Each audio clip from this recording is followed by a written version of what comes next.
morning, everyone, and good afternoon. And thank you for coming to this event. And it is a real pleasure for me to introduce this event and to have the opportunity to present this distinguished panel, where we have Damien Chalmers from London School of Economics. He is professor of Europe. He's professor. Oh, yeah. Should I repeat? No. Yeah. We have a distinguished panel. The topic of today is the uncertain boundaries of the ECJ jurisdiction on fundamental rights, assessing the state of the art. And after my introduction, we will have, which is called Forward in the program, we will have the real introduction to the topic. There will be two presentations given by Professor Damien Chalmers, Professor of EU Law at the London School of Economics, the Department of Law, and Professor Maribel González Pascual from the University Pompeu Fabra in Barcelona. The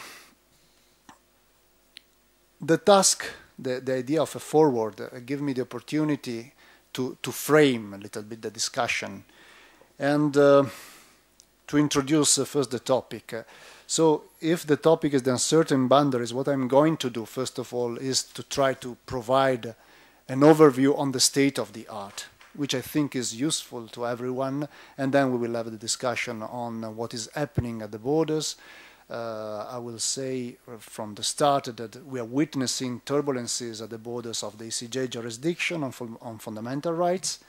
And so my task is a little bit of that of illustrating the main trajectories of these changes that we are witnessing. But first of all, I would like to emphasize what is at stake in this discussion. There is an underlying topic. The underlying topic probably is that we are not just witnessing a competition between courts with different approaches to judicial politics. So it's not just about tough battles between greedy or also reluctant courts. It is about establishing the terms of engagement or the criteria for the division of labor between courts operating with distinctive legal cultures and different styles of adjudication. And we have a number of courts, national, supranational, international, arriving at the topic of fundamental rights protection from very different background and very different angles. And these different angles have a reflection also on the style of adjudication and the quality of protection of human rights. So it's not just about jurisdiction, but it's also about the quality of the protection of fundamental rights we are going to have in Europe. So when we teach this topic, the scope of EU fundamental rights protection, we usually refer to the three typical situations. The orthodox approach, the traditional approach, according to the Court of Justice, is to establish that there are three typical situations in which fundamental rights, EU fundamental rights apply. The first is when we have EU acts, when we have the action of EU institution or conduct of EU institution, and in that field we have application of EU fundamental rights. The second situation is about implementation of fundamental rights by member states. So in that situation, we have the application of EU fundamental rights to the measures adopted by member states to implement pieces of EU legislation. The third one is another situation in which we have national measures attracted within the field of application, the scope of application of EU law. It is the situation introduced by the Court of Justice in the ERT case, but we have a number of other cases that develop this doctrine. This is what is inside the EU jurisdiction, but we have, or from this definition of the scope of EU fundamental rights, we can also infer what is outside the jurisdiction of the Court of Justice. National measures without connection with EU legislation, for instance. But there are also situations in which the link with EU regulatory principles is too remote to attract those national measures within the jurisdiction of the ECJ. And finally, we do not have to forget that also purely internal situations are in principle excluded from the scope of application of EU law and then of EU fundamental rights. The Lisbon Treaty and the Charter of Nice have somehow tried to codify and rationalize the case law of the Court of Justice. And so we find in Article 6 of the Lisbon Treaty, Treaty on the European Union, the idea that EU fundamental rights should not be an excuse to expand the scope of the ECJ jurisdiction. The protection of fundamental rights is not something which could modify the distribution of competences between the EU and the member state. And the same concept is repeated in the Charter of Nice in Article 51. Also, Article 51 is a first source of uncertainty, and we arrive to our topic. Because in codifying the scope of application of the Charter, it is quite clear in including the first two situations I was mentioning before. The application of EU fundamental rights to the act of EU institution and the application of the Charter to national measures implementing EU legislation. It is not so clear that the third situation is included. The ERT situation from the text of Article 51 seems like excluded from the scope of application of the Charter, although some help, some assistance is given by the explanations of the Charter where we find the ERT case quoted, and probably we can interpret Article 51 as including again and then as confirming also that situation as a situation covered by the application of EU fundamental rights. However, more uncertainties are created by the application or the non-application of the Charter in a variety of situations. There are situations that used to be considered outside the scope of EU law which are now attracted within the ECJ jurisdiction. And this is done essentially in two ways. The first is stretching the notion of implementation. Here the most evident example is the Franson case, where the application of tax penalties and criminal proceedings for false information to tax authorities is regarded as implementation of EU law, namely the VAT directive and Article 325, measures for the protection of EU financial interests. Another extension of the ECJ jurisdiction of fundamental rights follows the extension of EU regulatory principles towards purely internal situations. And here is the famous or infamous Ruiz-Zambrano case, where the Court of Justice has established that citizenship provision can be applied also in purely internal situations. But we do not have to forget that there are other cases in which the apparently clear boundaries of the ECJ jurisdiction are challenged. In other cases, there are situations which could be regarded within the scope of EU law, but which are neglected, or even worse, regarded explicitly to be outside the remit of EU law. I'm referring here to the problem of the application of the Charter to national measures adopted by member states to implement EU recommendations on how to correct their budgets and reform their welfare system. In this regard, there is a clear reluctance by EU institutions to address these topics with the language of EU fundamental rights. It is quite striking, for instance, to note that the last report on the application of the Charter of Nice claims that the Charter must be applied in all EU policy fields.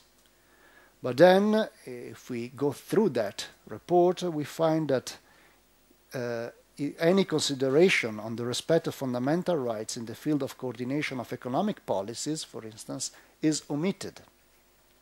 Of course, this may be coherent with the reluctant approach by the Court of Justice already witnessed in the Pringle case, where it established that the Charter does not apply to measures adopted as a quid pro quo for financial assistance by member states. And again, this approach is confirmed by cases such as Sindacato dos Bancarios, where the ECJ has declined to decide on a preliminary reference concerning the compatibility with the EU Charter of the Portuguese budget law regarded as outside the remit of EU law. However, this approach, I think, is suspect, as the previous approach stretching the remit of EU fundamental rights protection. It is suspect not only because it reveals a quite disturbing indifference by EU institutions towards the human cost of their policy programs. I would like to quote not only the report by Caritas Europe on the human cost of austerity, but also the analysis of Professors Andreas Fischer-Lescano on the violation of the EU Charter by the Memoranda of Understandings. This approach, I think, can be criticized also on purely legal ground, not only on normative ground, but purely legal, in that the link existing between national measures implementing austerity programs, I think, is at least comparable with the link justifying the ECJ jurisdiction in judgments like Franson. So, what are we make of these cases? I think that we can speculate on why there are these turbulences, whether the directions undertaken by EU institutions are desirable or not, whether it is right or whether it is the right way to go in those directions. But what I would like to stress, and here I would close, is that the system of European public law contains also elements of correction. As we witness challenges to the boundaries of the ECJ jurisdiction, we also need to record significant attempts towards a recalibration of the field of application of EU fundamental rights. And let me quote and just mention few trajectories in which, through which this recalibration is done. The first is a degree of self-criticism by the ECJ. We can see that on the application of EU regulatory principles in purely internal situation. We had Zambrano, but we had also McCarthy and De Reci, in which the Court of Justice somehow narrowed the bold move done with Zambrano. We have also reactions by national constitutional courts against the extension of ECJ jurisdiction. For instance, the German Constitutional Court in the counterterrorism database case, decided 2 months after Franson, decided not to refer a preliminary ruling because the situation at stake fell outside the scope of EU law. However, the court did not simply deny the possibility of a preliminary reference, but quite eloquently it stated that the importance of Franson could not be overstated. It was a decision which was circumscribed as being related specifically to the VAT directive, and that could not be generalized. And I think that there are signs in recent cases, here I'm thinking about Siragusa, there are signs, I was saying, that the message is arrived somehow in Luxembourg and that the importance of that ill-conceived judgment can be reconsidered. I would like also to mention that there are reactions of national constitutional courts also for the lack of application of the Charter. Let me just mention the decisions by the Portuguese Constitutional Tribunal on austerity programs. But there are also legislative developments which are quite important in this regard. For instance, we have EU legislation. The reference here is to the two-pack regulations, which has established that when member states receive financial assistance from the European Stability Mechanism, they have to sign a macroeconomic adjustment program. This provision, Article 7 of the Regulation 472 of 2013, is important not only because this kind of program should, and I quote, take into account the need to ensure sufficient means for fundamental policies such as education and healthcare, but more broadly because it is a new instrument whose implementation brings in quite clearly the application of the EU Charter. Of course, all these developments could add to the already conspicuous amount of uncertainty existing in the ECJ jurisdiction. However, these developments are also revealing of a reality in which the definition and redefinition of the scope of EU fundamental rights is the result of a more complex equation than in the past. It is an equation in which the variable is not only the position, the view of the ECJ, but it's the resultant of a variety of other factors, such as competing views by national constitutional courts, the developments in EU legislation, and finally, the validation of legal scholarship. So this is my overview of the topic.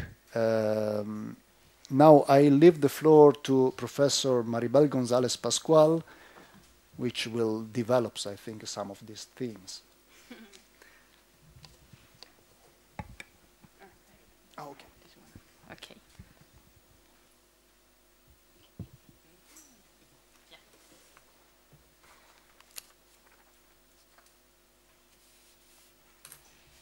First of all, I want to thank Roberto Tognati for inviting me to this table run.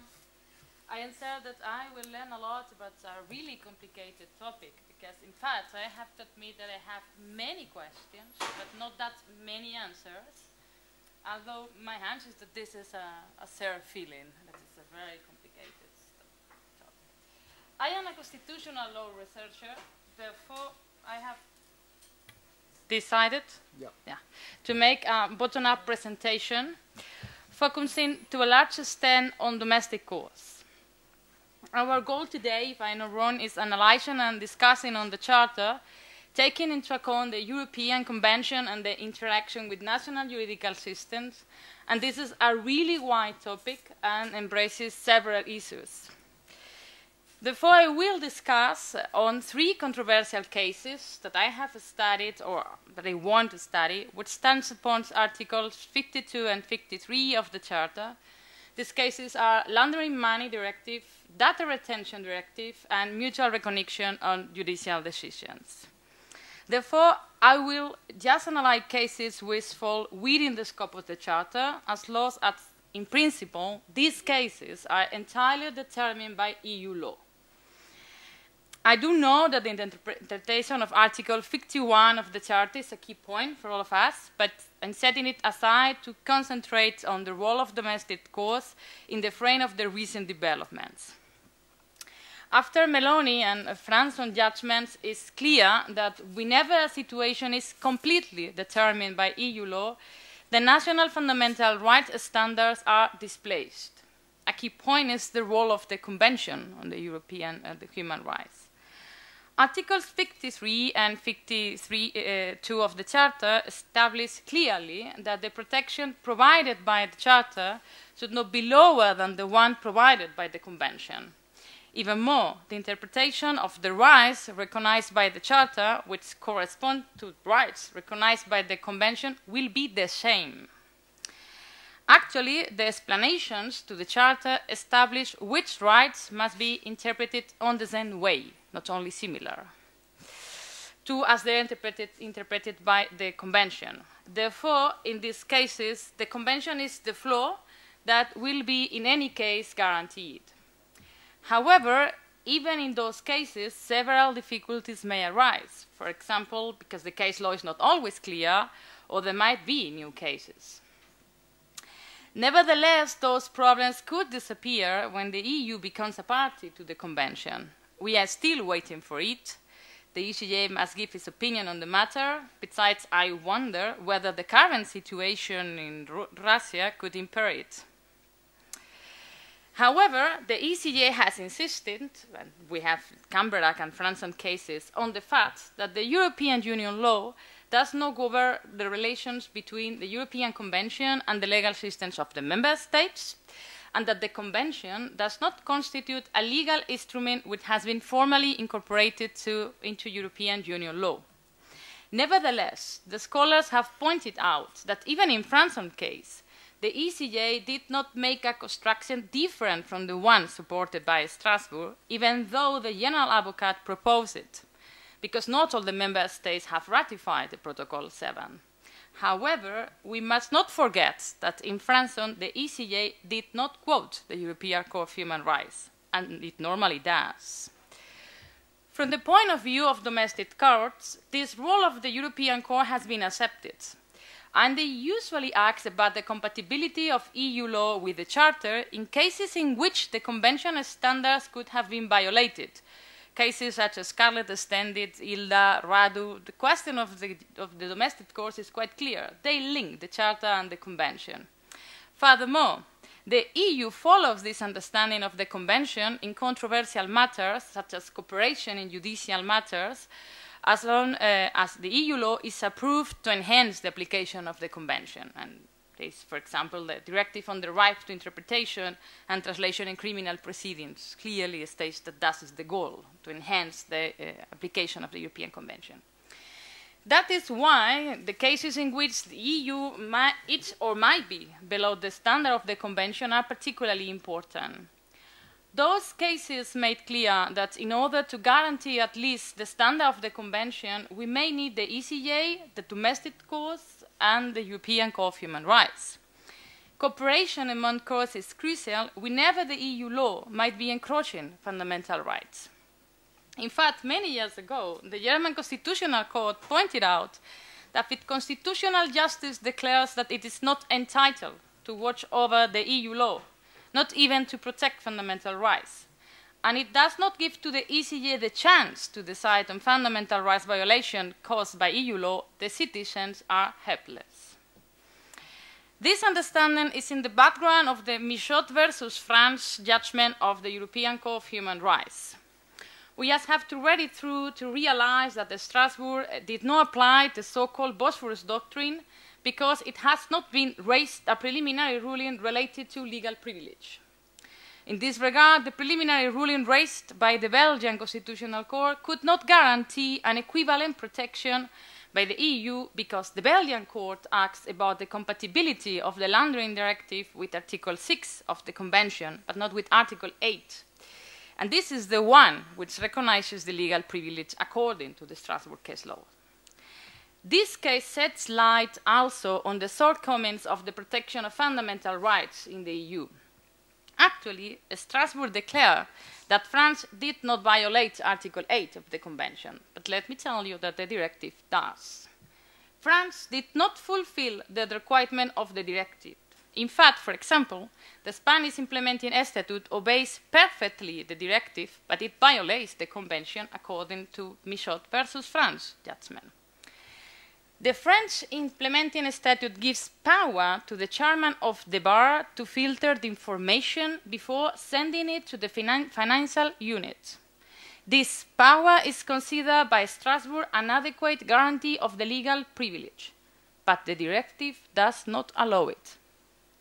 According to the directive, the chairman may be informed, but the information is sent without being filtered. This provision remains in the current proposal to amend the Laundering Money Directive.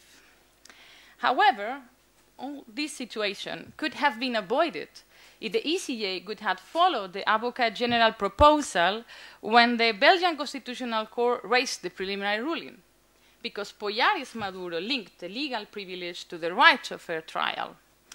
Furthermore, the ECJ judgment was not fully accepted by the Belgian court. In this regard, according to Patricia Popelier, the Belgian court declared null and void articles of the implementing statute which were transposing the directive. After the Michaud versus France judgment, it would be necessary, in my view, to raise again a preliminary ruling and to hope for a better judgment by the ECJ. Nevertheless, whereas the laundering money leaves no room to the member states, it could be a different case whenever the interference on the right provoked by the EU law could be compensated by the member states by an implementation in favor of the rights. And this is a free translation of this Grundrechtssonne der Umsetzung of the German Constitutional Court. This was the decision made by the German Constitutional Court in the data retention case.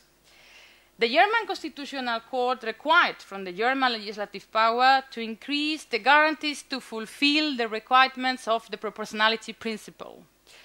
Moreover, and Depth review of the judgment shows that this high level of guarantees was trying, in fact, to compensate the directive. It was, in my view, a really pro-European judgment because the guarantees demanded by the German court were the ones that the European data protection supervisor have asked from the directive, but it wasn't the best approach. Most scholars considered that the German court should have raised a preliminary ruling because, first, it was quite difficult to compensate the interference. This strict separation between stored data and access to that data is not an obvious one. Second, the German court drafted indeed the German statute.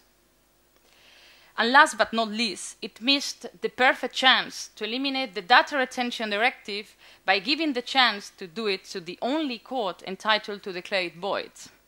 This was finally the decision made by the ECJ this week in the important digital rights case, which declares the directive null because it violates rights to private life and data protection rights. I must recognize that I have read it in the plane and in my computer. However, it seems to me that to a large extent it follows the conclusions of the General Advocate Cruz Villalón, who supported the application of Article 52 of the Charter. Moreover, in this case, the ECJ does quote the key cases of the Strasbourg, such as Marper versus UK. Last but not least, I want to comment briefly on mutual recognition principle. I am not thinking only and mostly on Meloni case. Actually, I always thought that it was not the proper case to raise a preliminary ruling. The framework decision fulfilled to a large extent the convention in judgments in absentia, and the ECJ's final decision was the one I indeed expected. The Spanish Constitutional Court, in my view, must have changed its interpretation of right to fair trial. Having said that, the mutual recognition principle in the field of judicial decisions is a problematic one. It is based on the fact that member states are party to the convention and the standard of rights is an equivalent one. Therefore, domestic judges must execute the decision made by the judge from another state automatically. It can only be refused by the reasons established by the EU law. And the ECJ is clear on this point, has repeated many times. Thus, it cannot be analyzed whether this judicial decision violates fundamental rights. It is a different case. EU leaves no room. It is a situation entirely decided by the EU law, but the standard of rights is the one foreseen by another state, which is a member to the convention. A few problems may arise. The standards of the convention, are they always by every state fulfilled? Maybe not. And the scholars wonder whether the NS judgment related to European asylum would be applicable. However, let me remind you that NS relied to a large extent on the Article 3 of the regulation, which establishes that each member state may examine an application for asylum, even such examination is not its responsibility. Even though this article should be an exception, and its application is in fact an entire modification of the asylum system, there is an article in the regulation. Then before applying NS to other juridical instruments, we should ask to the ECJ whether this is the right interpretation. I hope it confirms it, but it is not automatic. We must ask and wait for the best again. Second, are the standards of the convention the proper ones?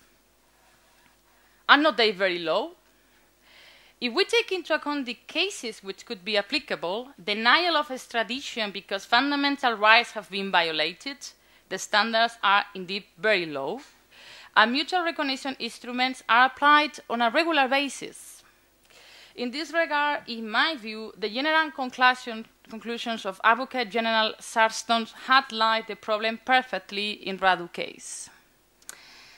Third, several rights can only be guaranteed by the judge who executes the petition because it is the only one who can check out whether the rights parameters have been fulfilled. The perfect case is right to private and family life.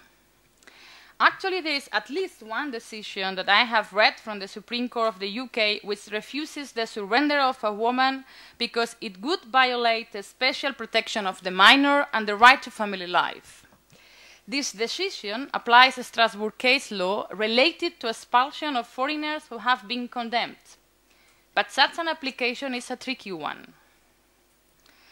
One parameter is whether the crime was a severe one. But in extradition or European arrest warrant cases, this decision must be made by another state. The crime was committed in another state, and its judges determine the penalty, not the ones who surrendered the person who has been accused. Therefore, the ECJ should make a decision on this matter beyond the application of Article 8 of the Treaty of the Functioning of the EU, because this was the decision in Lopez de Silva, to avoid the key question and to apply Article 18. In this regard, it was for me very disappointing, the POPSE decision made by Strasbourg. It applied equivalent protection because it had been raised a preliminary ruling related to this case. But the preliminary ruling was devoted just to the jurisdiction conflicts between Austrian and Italian courts. Even more surprising, this decision was made after Missot versus France case, and it was a decision in clear contradiction with the judgment made by the Great Chamber in Neulinger and Zurich versus Switzerland. Furthermore, special protection of the minor was one of the few cases in which the scholars have pointed out that the ECJ and Strasbourg have a different approach. So it was really an important case. Maybe Strasbourg wanted to avoid a conflict, but I do not share its decision. And finally, Strasbourg cannot become a court to solve the flaws within the EU system. I mean, it is troublesome that domestic courts execute the mutual recognition principle relying on the fact that the other state is a party to the convention, and therefore the person involved in the process might ask for the Strasbourg protection if the fundamental rights have been violated. This is a terrible burden for the person whose rights have been violated, and in my view, this is not the rule of Strasbourg. A space is being created where national judicial decisions with restricted rights are effected, but procedural guarantees probably are not. The risk for fundamental rights to experiment and involution has been highlighted in the literature. Similarly, there is also agreement that the best way to solve this problem would be to regulate the right to fair trial by the EU and to safekeep it by the ECJ. This evolution may occur because otherwise national judges will begin to demand respect for fundamental rights before recognizing these decisions of another judge, and this fact will endanger the model designed by the states. Experience shows that member states defend their powers in criminal matters, but if the level of security and public order is in danger, then they tend to hand them over. Therefore, a defense of the rights by the courts could force states to change their approach. Thus, the EU must keep on approving EU law on procedural rights, and the ECJ must shape a solid case law. The preliminary ruling is the key, in my view. A wise, now it's necessary to say wise, and proper use of the preliminary ruling. In this regard, I am giving two examples on how it must not be used by returning to the cases already mentioned. The Spanish Constitutional Court should have not raised a preliminary ruling on Meloni case, even though we all enjoy the judgment.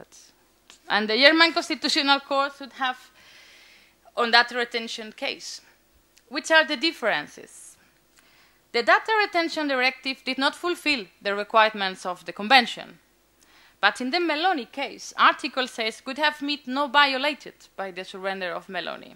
Second, the German case law concerning data protection, the Informationelle Selbstbestimmung, has been supported by many scholars and has been followed in other states. But the doctrine of the Spanish Constitutional Court judgments in absentia had been heavily criticized. The German court could have defended its interpretation, and as a result, its doctrine could have been widespread to the European system. But the Spanish court missed a perfect chance to review itself in a convincing way, a probably wrong jurisprudence. And finally, the Data Retention Directive was just a consequence of the terrorist attacks in London. Hence, it has been extremely polemical and its efficacy is very doubtful. But the European arrest warrant may be perfected, but it was necessary to perform a system that allowed the mutual recognition of judicial decisions.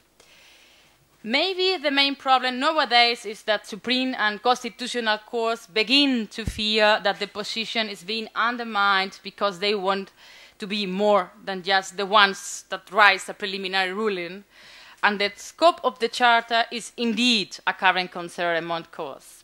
There are well-known examples, such as the statement made by the German Constitutional Court or the Supreme Court of the UK. And other not yet so commented statements are the ones made by the Spanish Constitutional Court in the judgment that applied the Meloni judgment. Actually, it is true that all these courts do not establish any longer the scope of the fundamental rights in the country, not as they used to do. The power to decide has become power to participate on the European protection of rights. This is not new at all, but they might be finally understanding what has been going on during the last years. However, that is the best way to protect fundamental rights nowadays in many cases. How many years has been applicable the Data Retention Directive because courts did not give the ECJ the chance to declare it null? Courts who have accepted that it was not functional to compensate the interference. In fact, it is a plausible theory, but it does not work out. The German Constitutional Court has used this twice, in the European arrest warrant and data retention cases, and in both cases it failed. It is even more surprising that the Romanian Constitutional Court declared implementing domestic statute incompatible with the Constitution, among other reasons, because the Data Retention Directive did not comply with the Convention, but it did not raise a preliminary ruling. The interaction between constitutional rights and EU rights is really complicated. In principle, constitutional courts should take the decision that provides for better protection of individual rights. However, this simple statement is not easy to apply. On the one hand, in cases of conflict of rights, it is intricate to strike the balance between them. On the other hand, the different understandings of fundamental rights are a consequence of legitimate differences among EU members. Therefore, even though the adoption of a maximum standard of rights in Europe is quite appealing, it does not respond to the concurrence of different constitutional traditions within the EU. However, guidelines may be elaborated on a case-by-case basis to ascertain whether the national constitutional courts should refer a preliminary ruling or change their case law. Courts must struggle for the best solution by understanding the Europe of rights as a multi-level instance for learning, without taking for granted either that their own understanding of the rights shall prevail or that they could protect better the fundamental rights than the other ones. And I think this is one of the challenges right now, that the domestic courts find their place in the system, and not only the ECJ, but I guess this is what we're going to talk about. Or not? I hope so. Thank you. Thank you, Maribel, for your very rich presentation, which is also interesting because it has made more uncertain the boundaries of our conference.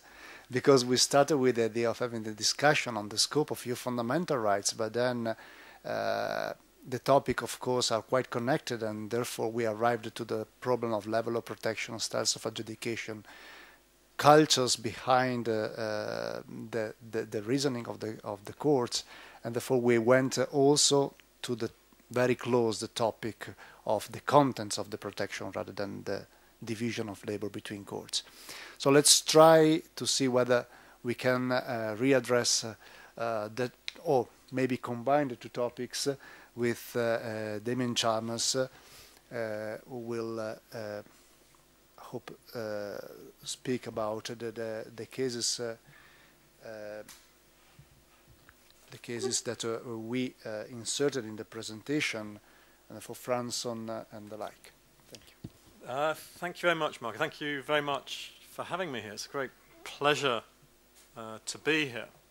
Thank you very much also to Maribel for a wonderful presentation. And I hope it fits quite well with what I'm going to say, which is I'm going to critique a little bit the cases of Franson, TextData, Saragusa, Garota, all these recent cases on the scope of EU fundamental rights law, for simple reasons that I think actually they go to the substance, that in some ways they shape the substance of the fundamental rights in a way that I'm not completely comfortable with. Now, to start with, I'd better say a few things about me.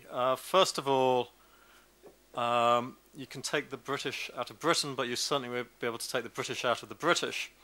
I speak very fast. I do apologize for that. If you don't understand, please just ask me to repeat. There's no way at this age I could change the way I speak English. The second aspect I would say is coming from the Anglo-American tradition. I perhaps have a slightly more skepticism to some of the claims about rights. This is true, I think, both in the US and in the UK than some others, and you have to see that either as a prejudice or just another perspective. And I would say also somewhat also more, I'd say, content-independent view, whether EU or national institutions are good for us. I tend to see it more in terms of centre-local, or perhaps less away from some of the commitments that member states and EU institutions or the Council of Europe make. So let me start at the beginning, and let me say a little bit about my initial perspective before I relate it to the Charter generally, and then thirdly, I will come on to the recent case law. Questions about the scope of EU fundamental rights law, or the scope of the Charter, are ultimately questions in almost all cases about whether EU fundamental rights norms should apply or national ones, but about EU choices or national choices. Now, in that regard, they parallel in a very strong way debates that are very, very familiar and very well worn about universalism versus communitarianism. Traditional debates that we've had, that some argue that we should see fundamental rights in universalistic terms, that, there should be no moral relativism about things like prohibition and torture, versus communitarian arguments which argue that these claims are too grandstanding and that particular fundamental rights only have meaning and traction within particular contexts and out of particular traditions. Now, the critiques of both are well known. The critique of the communitarian case, which should be located very much with an argument for keeping things at a local or national level, is that it tends to collapse normative arguments too much into questions of practice and custom. The critique of the universalistic case, even by some cosmopolitans, and this is the argument that the EU's always made, particularly with this idea that somehow Europe as the centre of human rights, human rights is a very European tradition, is that sometimes the claims can be a bit empty, sometimes they can be a bit hegemonic, and even from cosmopolitans, they would admit that even when they ask for universal claims, and you say, what do you mean by that? Someone Habermas would say, well, the problem with universal fundamental rights is they don't tell us enough what to do most of the time, that the steering value is a little bit weak. Now, my problem with this debate is I think it sets up a false dichotomy, and this false dichotomy is very relevant to the question of the scope of EU fundamental rights law. And let me just set out why it sets out a false dichotomy, and why it means that we should then actually break up a little bit more what rights we think of, in my view, that Europe should deal perhaps a little bit more with, and more perhaps others which go more to, if you like, national contexts. Firstly, the communitarian case is a difficult one because of the structure of language. Any structure of language has within it universalistic claims. It's the notion that we have linguistic concepts. So the idea that there is anything such thing as a communitarian claim is actually a patronizing and wrong one. Even claims that we might find as quite egregious, such as those that argue a moral case to female circumcision, the people that are making those cases don't do it in some sort of sense as we're a minority. They believe in the universal claims for that just as strongly as any Western value does on freedom of expression or anything else. They do so because language escapes its concept, its context. It does with any claim and it's particularly so when it is put in normative terms of ought. Now, alongside that, that's one aspect we have to accept with any claim to the right or the good. Alongside that, language has a performative aspect that has been pointed out since Austin and Wittgenstein. It's a speech act, that it only has real meaning insofar as we actually speak. And even a lot of, quite wacky linguists like Christcheva admit that. They say you can't get away from the mot in French. And why this matters in the context of fundamental rights is that any fundamental rights to have real traction, even the strongest ones, one has to have a look a little bit at the context. And this is why so few of them are unconditioned.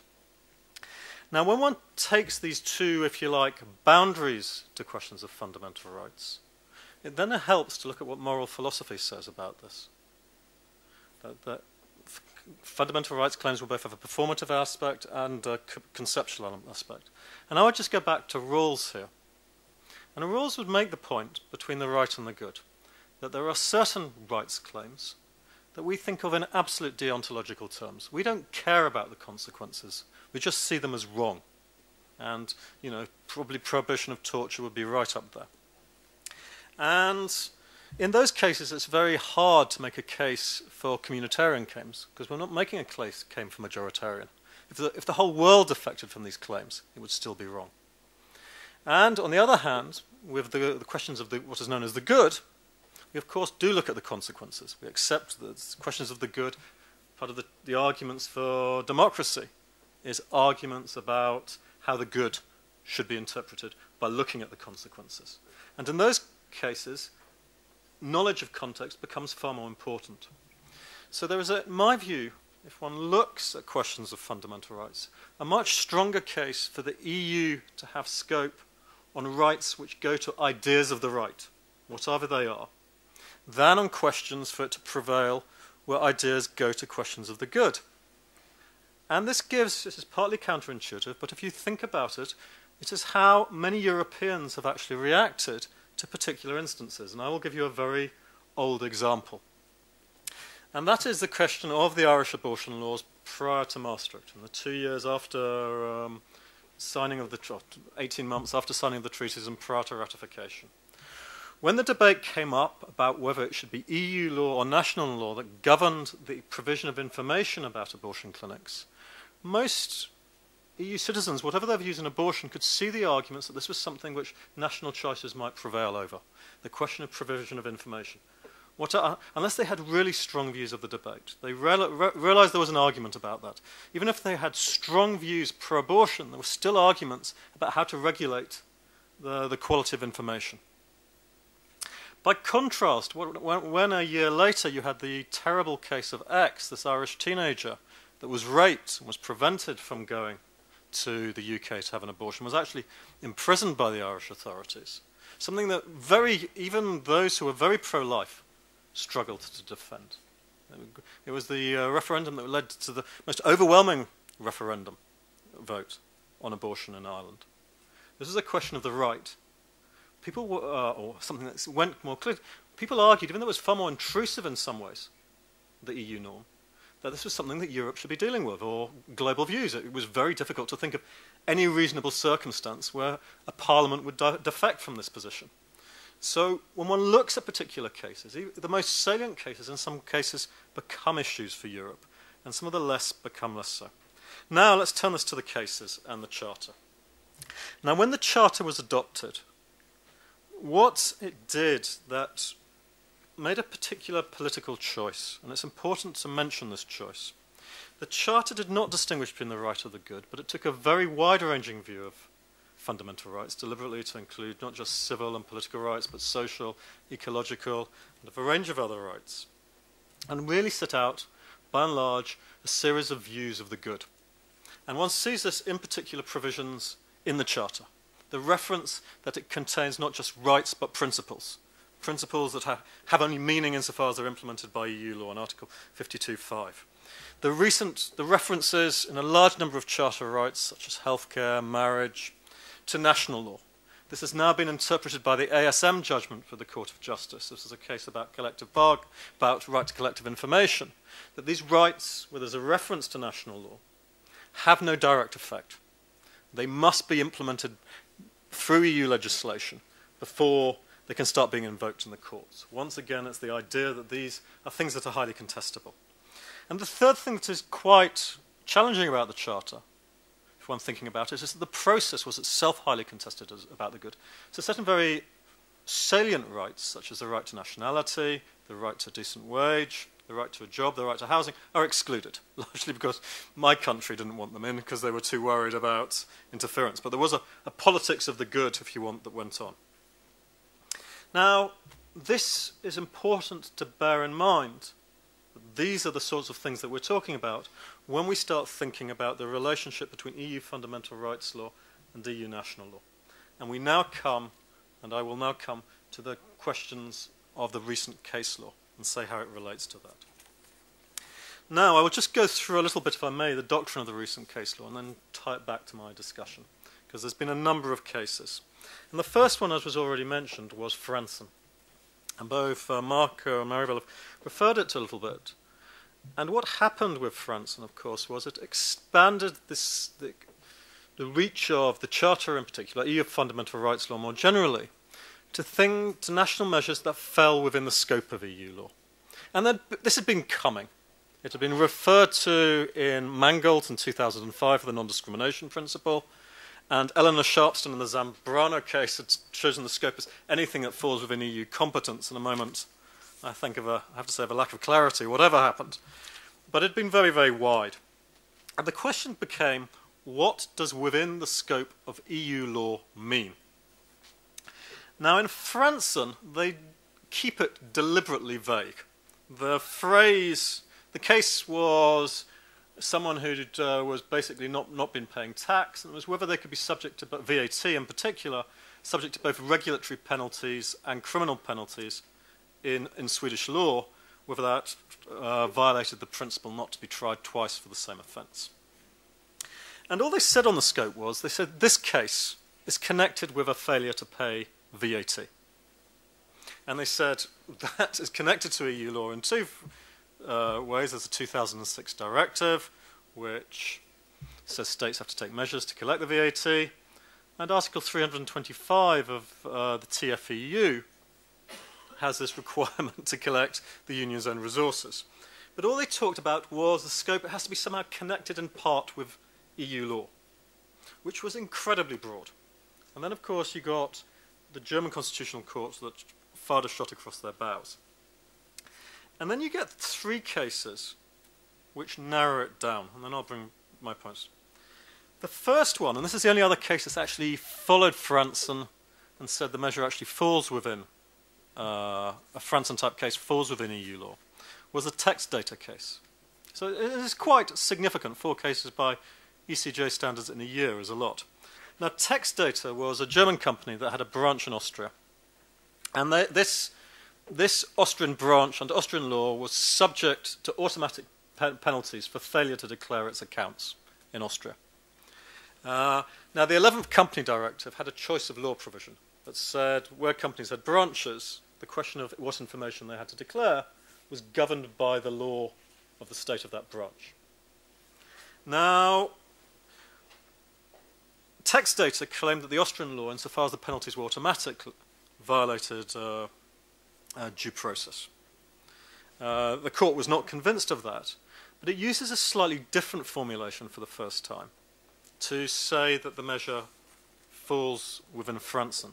It says when we talk about what falls within the scope of EU law, it now becomes what's governed by EU law. This is the phrase that's used by Text Data. And they say in this case, Austria was, and take quite a wide view of this, implementing the 11th Company Directive. Now, this was, and it said in this case it did fall within it. Now, we then get Saragusa. Now, Saragusa was, I think, someone chancing their arm. But it gave the Court of Justice, the perfect chance to clarify things. Saragossa comes from this state, from Sicily, from Italy, someone who'd busy ignored planning permission and was ordered in a conservation area, ordered to tear down, as happens really across the EU, tear down something for not following the planning rules. And they argued this violated their, under Article 17, their right to respect for private property. Now, their argument that it fell within the scope of EU law was that this related generally to the environment, a planning law was an environmental measure, and therefore it fell within the scope of EU environment policy, which, if this was right, this argument would include anything. Needless to say, the court didn't have too much problem saying this did not fall within the scope of EU law. But it did sort of come to what did fall within the scope of EU law. And this is the important point. It says the things that fall within the scope of EU law are matters governed by EU law. And when will this be the case? The first, and it gives two circumstances. The first is when the national law pursues an objective that's required or mandated by EU law. It doesn't have to transpose a directive, but it has to pursue an objective. The second is, and I think this was closer to the Franson case that they had in mind, where there are specific rules in EU law that are capable of affecting national law. So I'll just repeat those. The first, these are the two new tests. National law pursuing the objectives, and the second, there are specific legislation, and the national law sort of cuts across them in some ways. Now it says, they said in this case, however, that where EU law indirectly affected national law, that did not fall within the scope of EU law. And they said the purpose of EU fundamental rights law, and they were very clear on this, was to secure the effectiveness, unity, and primacy of EU law. This was the reason that these two measures fell within Saragossa, and the indirect effects didn't. Now, Saragossa is the most explicit in its reasoning, but there was a case last week from Barcelona, from Spain, which is perhaps shows how much they've narrowed it, and it's worth comparing the facts of this case with those of Franson. And this is the Carota judgment. Now, Carota concerns an employee from Barcelona whose company went bust, and he claimed this was like Frankovic here in Italy, that he was owed back pay. The directive had been updated, so it's now a 2006 directive. And his claims were obviously prioritized against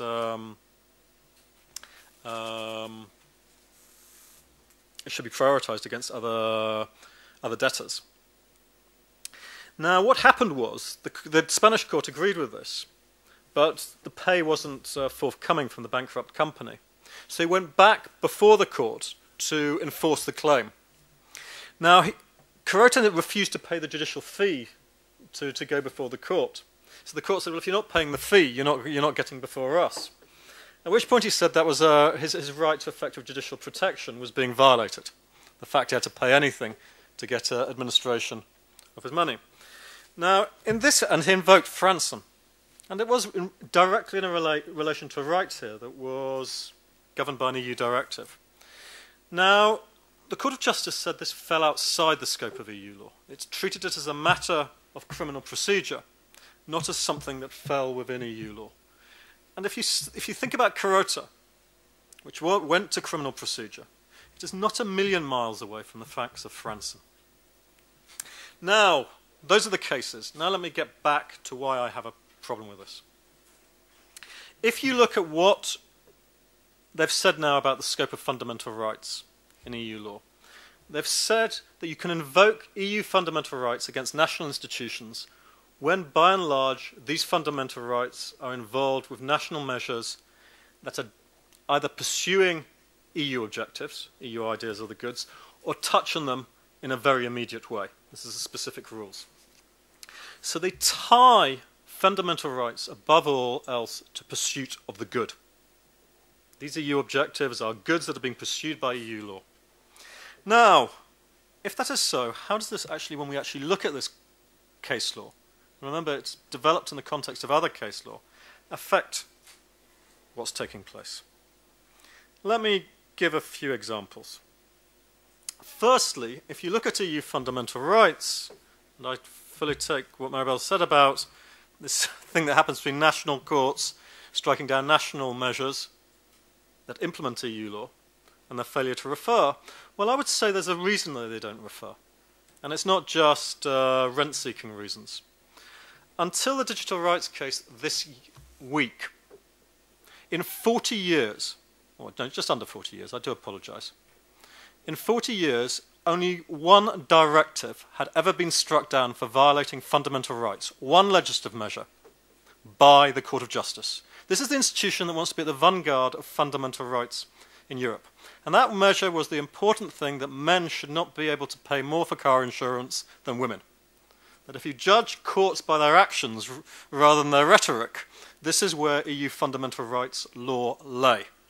They saw it as perfectly acceptable for 12-year-olds to be separated indefinitely from their families, for really quite egregious stuff on the arrest warrant to be allowed. And one has an issue with that. And one of the issues with that is I don't think that the court doesn't know what fundamental rights is. That historically what they've done is they've said, we'll see if we can wheedle it. If we can interpret EU law in the light of fundamental rights, so it's not mutually incompatible. We'll leave the difficult questions to national implementation, which happen, for example, in all kinds of areas of asylum and immigration law. And in some cases, they prioritize the goods over the rights. So let's take NS. NS, they said it was perfectly okay for individual asylum seekers, anyone else, to be sent back, and if there was a miscarriage of justice on an individual basis in Greece, that was not a problem. If that person was then sent back, or tortured in Greece, or sent back to be killed, that was fine. The only problem was if it was systemic, which it was in Greece. So individual abuses were fine. This is a thing that protects collective goods, not individual rights. So that's the first thing I have with it, problem with it.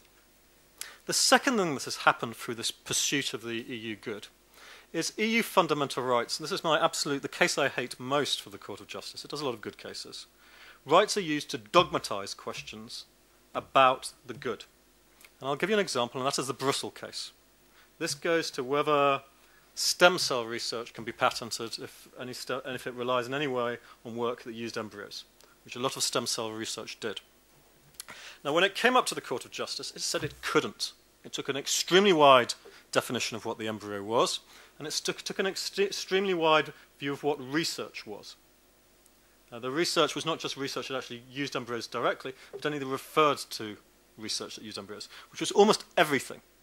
If it was true, it would prevent almost most forms of stem cell research. Now, it is obviously highly contested, as the court actually admitted, but it came to its reasoning by arguing it from the right to human dignity.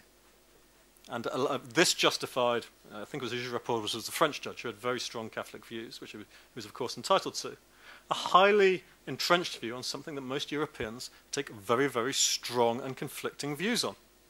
And it didn't do the court any good.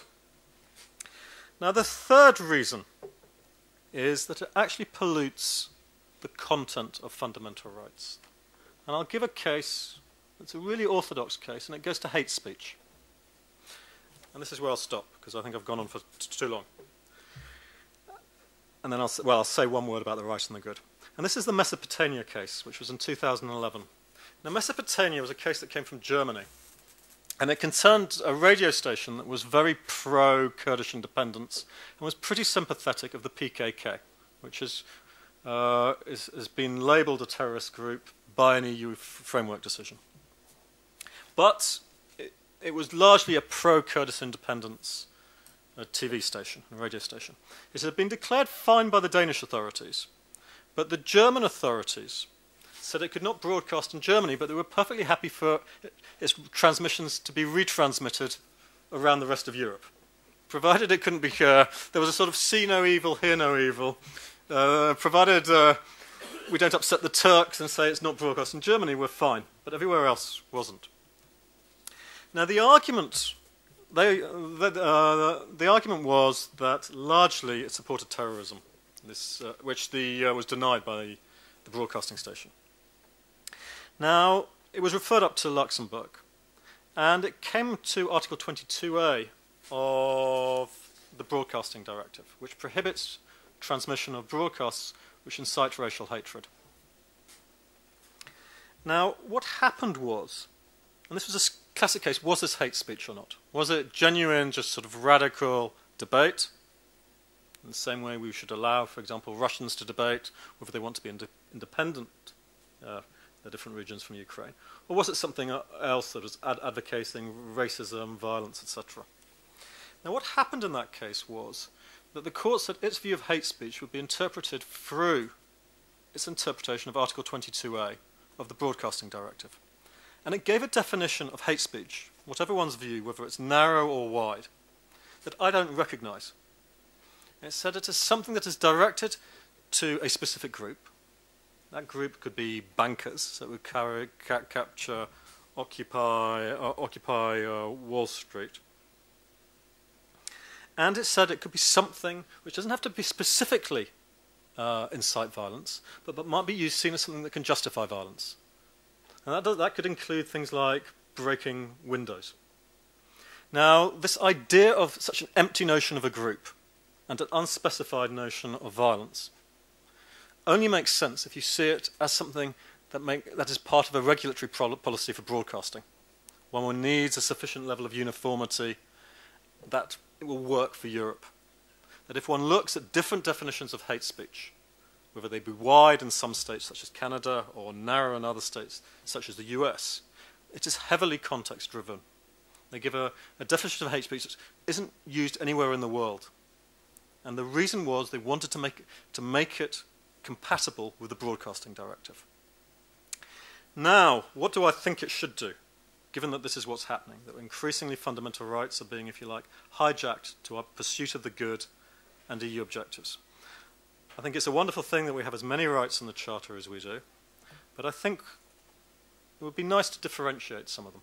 There are certain rights that are clearly more, have a higher priority than others, and in these cases there will be a case for them, of course, applying in national law in some ways if we really believe these things are important over national law. And the court has to, I think, disentangle a little bit its language of its rights from the language of the objectives of integration.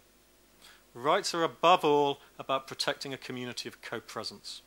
They are not about protecting certain government policies, whether they be done by a transnational organisation or a national organisation.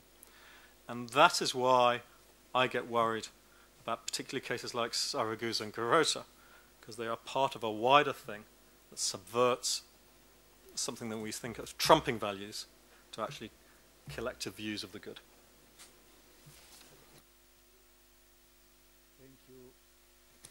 Thank you to Professor Damien Chalmers for this, again, very rich discussion.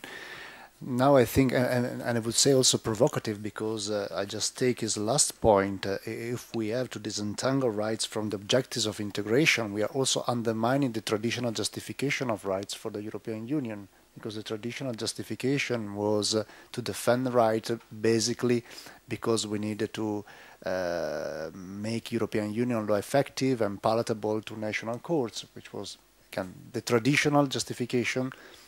We have to understand whether it is now a possible justification. In this regard, the last case, the one about the database directive, is probably could be a turning point, because we could really see that the Court of Justice started to take rights seriously rather than using them as a rhetoric, or as something which is not defended, and as national courts, national constitutional courts usually do. However, I think we can stop here with this session. Now we have plenty of insights and reflections that we can leave for our four discussants, who have, I think, a quite interesting job to do in developing our discussions. I think it's better if we leave the panel, the floor, to the four of them who are invited here. Thank you.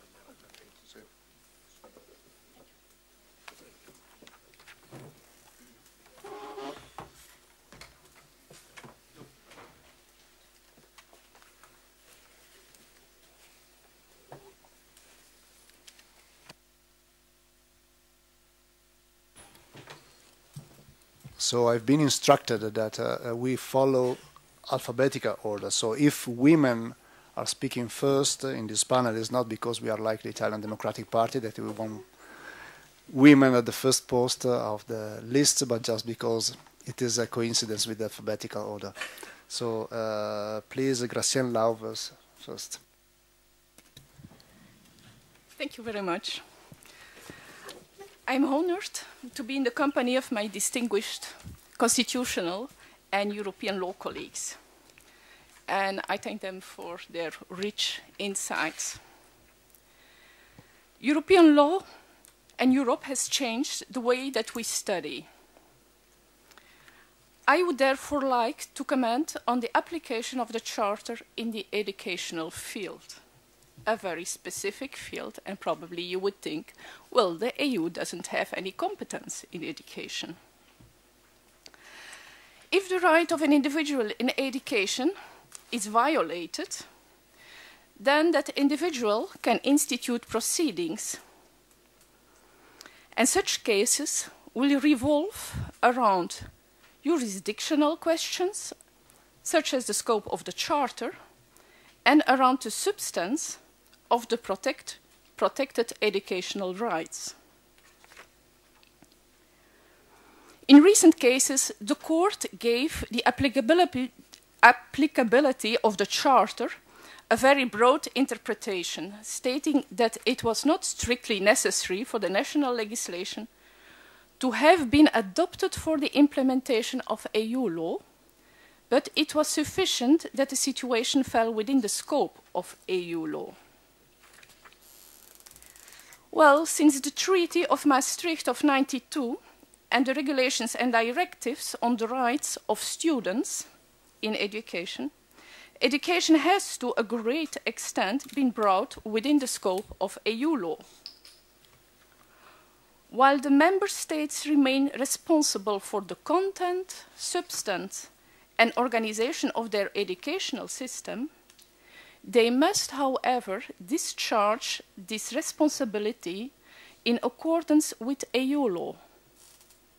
Moreover, the treaty provisions on education have been interpreted by the ECJ as extending to the rights of free movement and non-discrimination across the EU because of the individual status as European citizen, regardless of whether they are economically active or not.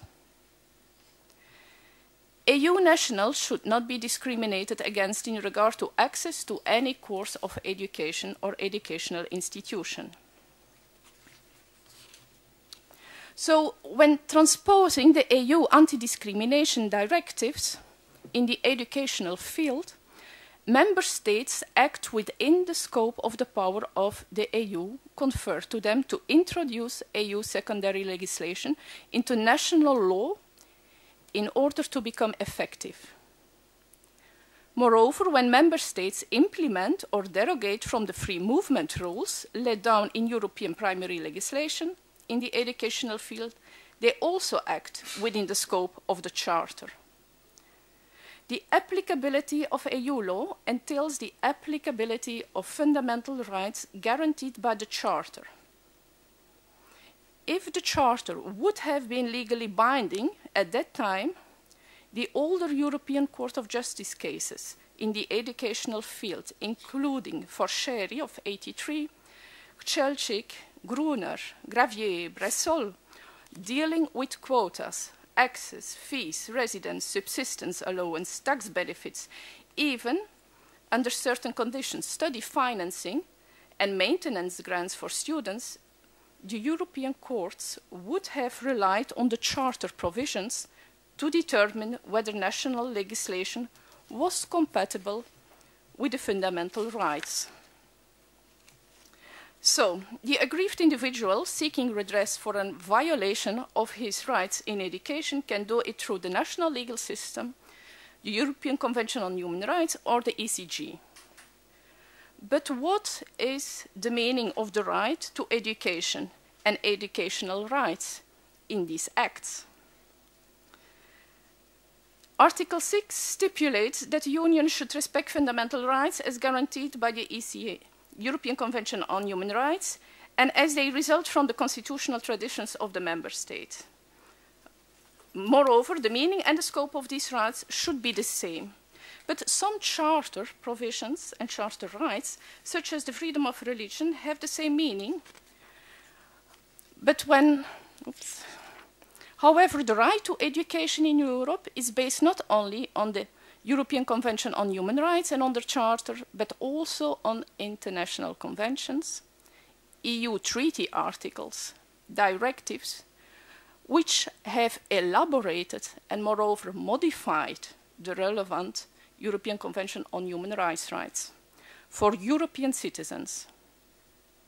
With the exception of curricula, the jurisdiction of the ECJ can reach all spheres of national legislation if the court finds a national decision in education to be in conflict with the European treaties.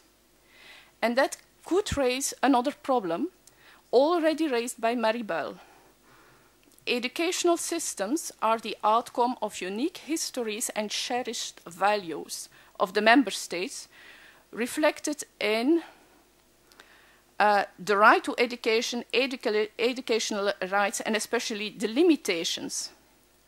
What will happen if the ECJ exercises its jurisdiction in a case concerning a member state's implementation of EU law, where another member state's educational laws are directly implemented in the action, but a particular conception accorded to rights in education vary between these two member states? Another problematic issue concerns the scope of the Charter in education. An individual could argue in an action against a national public body that it had breached a charter right in the way that it had implemented a directive. But can an individual invoke it in an action against another individual, such as state-funded denominational schools? This question is especially relevant for countries where state-funded denominational schools are more than 65% of the schools or educational establishments. This raises the issue about the horizontal and vertical scope of charter rights. Charter provisions are addressed to union institutions and states. On the other hand, for education very relevant, European treaty articles can, by way of contrast, have direct effect and can be vertically binding the states as well as horizontally binding private parties such as denominational institutions.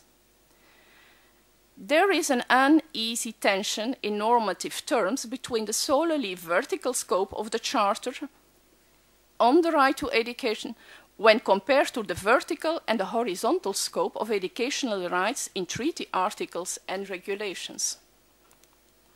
Another problematic issue is the different impact of the European Convention on Human Rights and on the Charter on educational rights.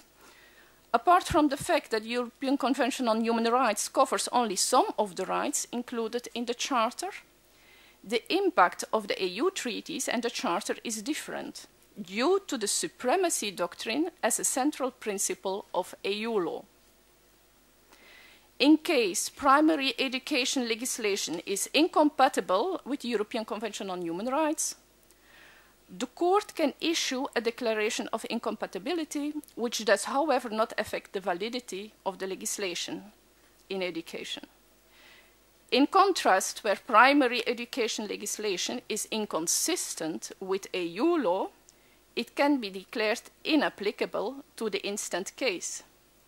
Otherwise said, the impact of EU treaties and Charter and the European Convention on Human Rights on the right to education and rights in education is different, and therefore European citizens have an incentive to challenge primary legislation through EU rights where that is possible, thereby generating in the future more rights-based claims for the unions.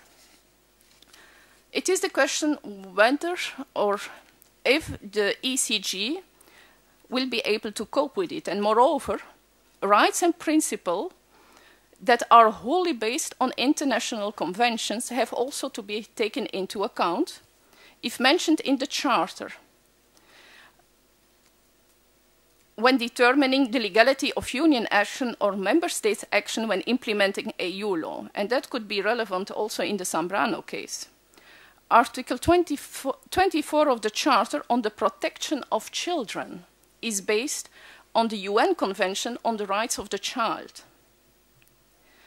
Can these principles, laid down in the international conventions, affect the interpretation and validity of union acts or member state acts implementing EU law that are alleged to infringe them? Let us have a look at the Zambrano case. It dealt with children, in contrast to McCarthy, that dealt with adults.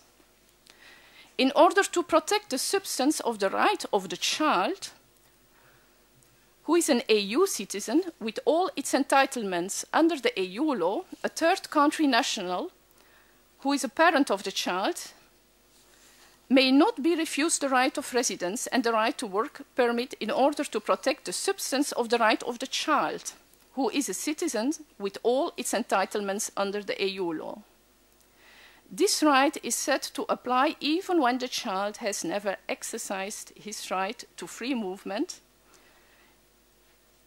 within the various member states. This case extends the application of EU law to a huge number of potential beneficiaries, third country nationals who are family members of a minor EU child. So to conclude, the application of Charter provisions in education is an evolving sphere of jurisprudence, and the interplay between the Convention, the Charter, and the EU treaties and national legislation is far from clear. It is up to the courts to provide us with guidance.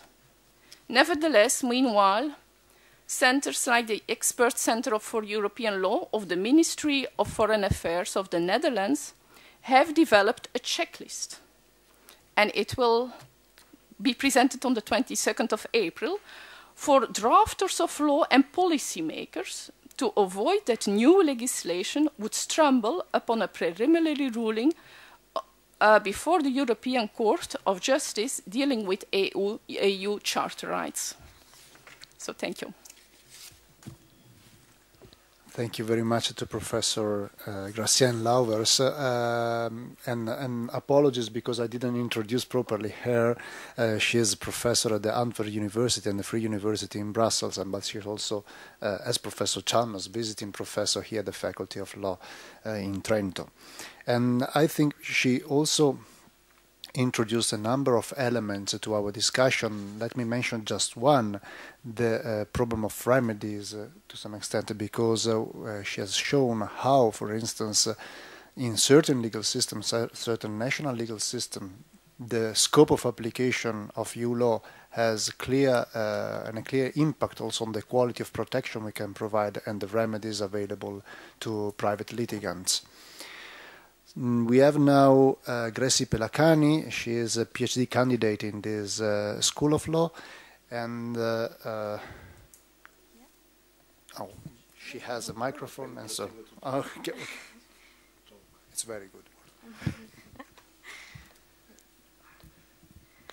So thank you.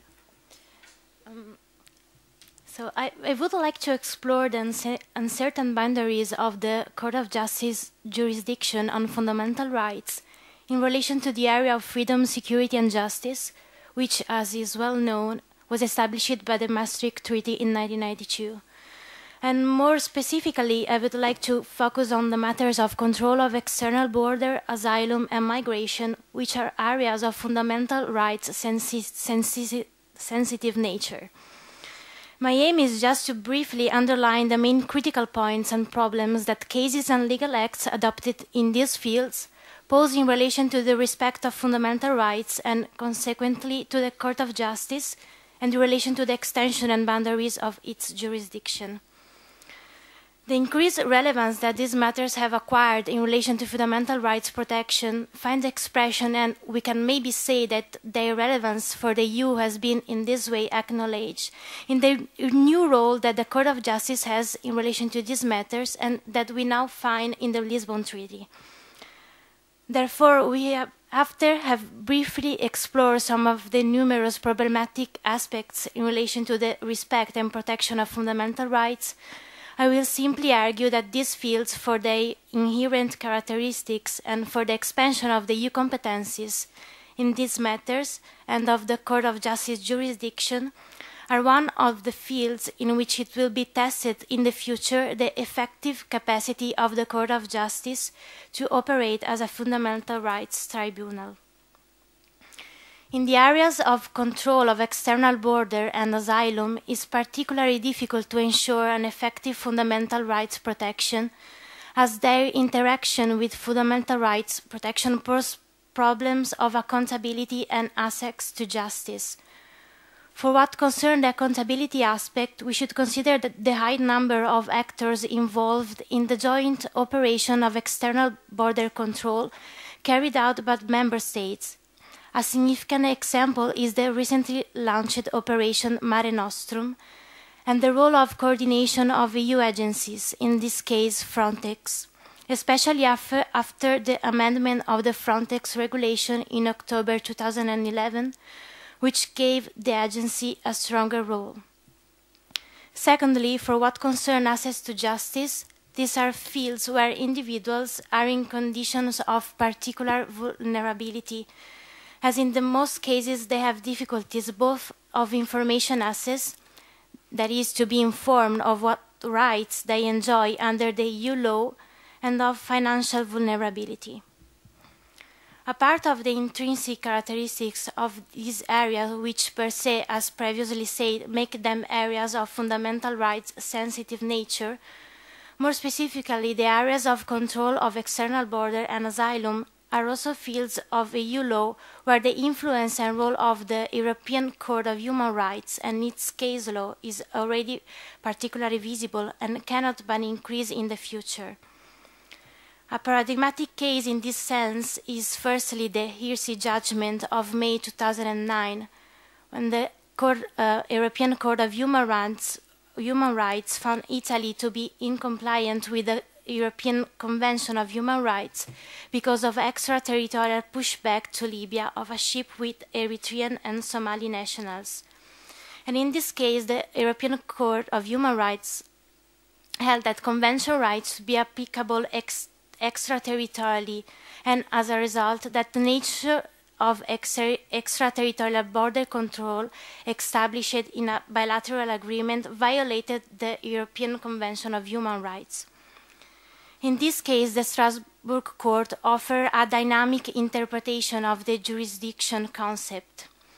This case is relevant for the EU and therefore for the Court of Justice jurisdiction in relation to the operations of external border control, both for what concerns the accountability of the EU agencies involved in these operations, in particular Frontex and the Asylum Support Office in Malta, but probably even more for the interpretation that the European Court of Human Rights have given of the extension of its own jurisdiction.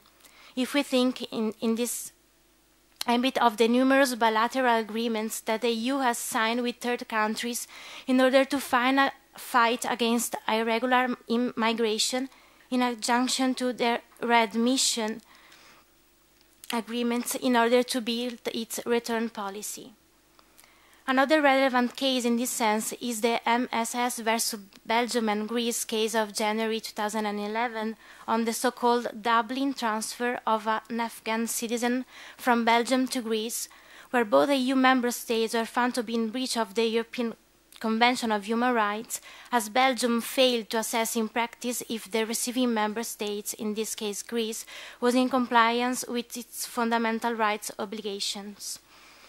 This decision of the European Court of Human Rights was followed by a Court of Justice decision, the already mentioned NS and ME case, decided at the end of the same year, in December 2011, in which, although the Court of Justice found the Dublin system compatible with international human rights law from a legal point of view, it asserted that if a de facto overload of a member state's asylum system were to mean that rights protected under the EU Charter would be adversely affected, then the other member state should be obliged not to deport asylum seekers to that state in order to apply the Dublin regulation in accordance with EU primary law. These cases are particularly relevant on three aspects. The first one is in relation of the content of Article 52, paragraph 3 of the EU Charter. The second aspect is in relation of the so-called Bosphorus Doctrine, by virtue of which the Strasbourg Court does not review EU legislation as the latter is considered equally protective of human rights. And the third aspect is that the member states, in order to not to breach the EU Charter and the European Convention of Human Rights in similar cases, are not only requested to respect the rights contained in the same, but also to carry out indirectly an assessment of whether another EU member state complied with fundamental rights obligation, or if it has the capacity to grant the respect of fundamental rights of individuals in the cases of asylum seekers. But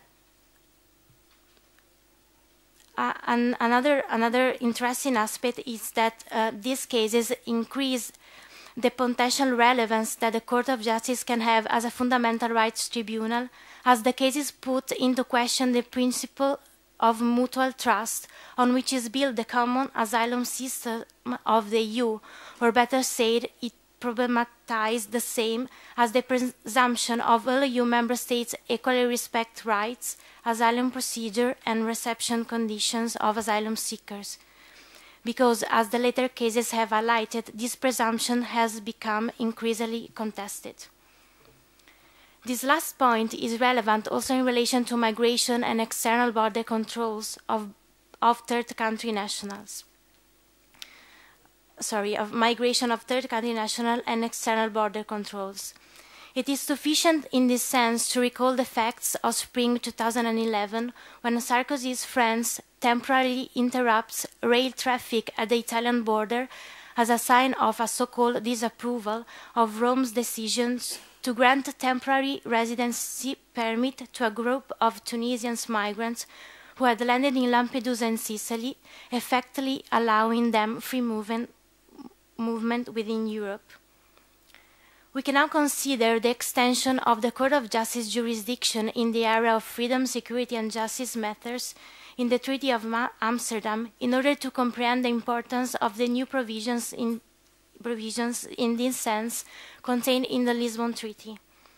Whereas Article 68 of the Treaty of Amsterdam formally established jurisdiction for the Court of Justice in the area of freedom, security, and justice matters, it simultaneously imposed a number of important limitations to this jurisdiction. Firstly, the Court of Justice rulings regarding the interpretation of measures adopted under Article 4 would not apply to national judgments that had already become res judicata. Secondly, the Court was also excluded from ruling on any national measures regarding controls on border crossings adopted with a view to safeguarding internal security and related to the maintenance of law and order. Finally, and this is probably the most significant limitation, there was a restriction of requests for preliminary rulings to those questions raised by courts of last instance under national law. The Lisbon Treaty has abolished the above-mentioned restriction on preliminary questions. Then now all national courts are allowed to ask for a preliminary ruling to the Court of Justice in matters included in the area of freedom, security, and justice. We can then reasonably expect an increase in the number of requests of preliminary rulings in these matters. Secondly, Article 263 of the Treaty on Functioning of the European Union foresees the possibility that when acts of EU agencies produce legal effects, this can fall under the judicial scrutiny of the Court of Justice. In conclusion, we can argue that the possibility that all national courts have now to address preliminary questions to the Court of Justice will with no doubt increase the so-called judicial dialogue between the former and national courts in matters as immigration, asylum, and external border ease, which albeit be matters that are being increasingly regulated at the EU level remains at the same time determined in essential aspects by member states and more importantly concretely applied by member states authorities. Hopefully, especially in cases regarding external border control and asylum, the overlapping of the European Convention of Human Rights and of the EU Charter as the reciprocal influences between the case law of the two courts will be an important pushing factor to correct the weaknesses and defects of the EU law in relation to fundamental rights protection in these fields. Finally, the indirect assessment that member states are required to carry out in order to verify the respect by other member states of fundamental rights protection when applying the Dublin regulation are capable to be a valuable instrument in the future in pushing member states to change their fundamental rights, national standards and system of protection in order to achieve at least a common minimum standard of protection in this field. Thank you. Thank you, Grace. It was, again, very rich presentation, and as usual with Grace, a very optimist view on the possible performances of human rights protection in the EU. And now let me leave the floor to Professor Roberto Tognatti, who has his microphone. So. Thank you very much. I think it's fair that everybody knows that the discussants were not given the presentation by the speakers. I say this not to blame them, of course, but because this explains why perhaps we have prepared something to say irrespective to our role of discussant, as we just wanted to make sure that we had something to say. Now, from this point of view, I'm starting from very far away, and I apologize for that, but then I hope I can be short, and I can take into consideration something which has been said by the two speakers. So, as I said, and I apologize because I start from very elementary notions, but I think that they are useful then to make my point at the end of it. But just let me just recall that we have given the title The Uncertain Boundaries, and this already indicates that we are in front of a work in progress, and we're not here to say the final word, as I don't think that, well, that's true for any kind of law, but certainly when it comes to protection of fundamental rights in the European Union, you can't say the very last word. But let me just point out that the House of Commons, the European Scrutiny Committee of the House of Commons has issued a report. In fact, it's the 43rd report of session 2013 and 14. And the title of this report is The Application of the EU Charter of Fundamental Rights in the UK, a State of Confusion. So this is the official title of the report. So I think that perhaps we have used an understatement by saying the uncertain boundaries. But of course, for lawyers, or if you like, for professors of law, perhaps, this is even more challenging, because then you try to speculate and you try to not really to anticipate as if we had a crystal ball, but to try to see what are the dynamics underlying the phenomenon that we're taking into consideration. So let me start from the very beginning to say, and this is the most obvious thing, but that the EU is a compound system of government, European Union institutions and member states. Now, the exercise of governmental powers by the European Union cannot be exempt from limits, and among such limits you have fundamental rights of citizens.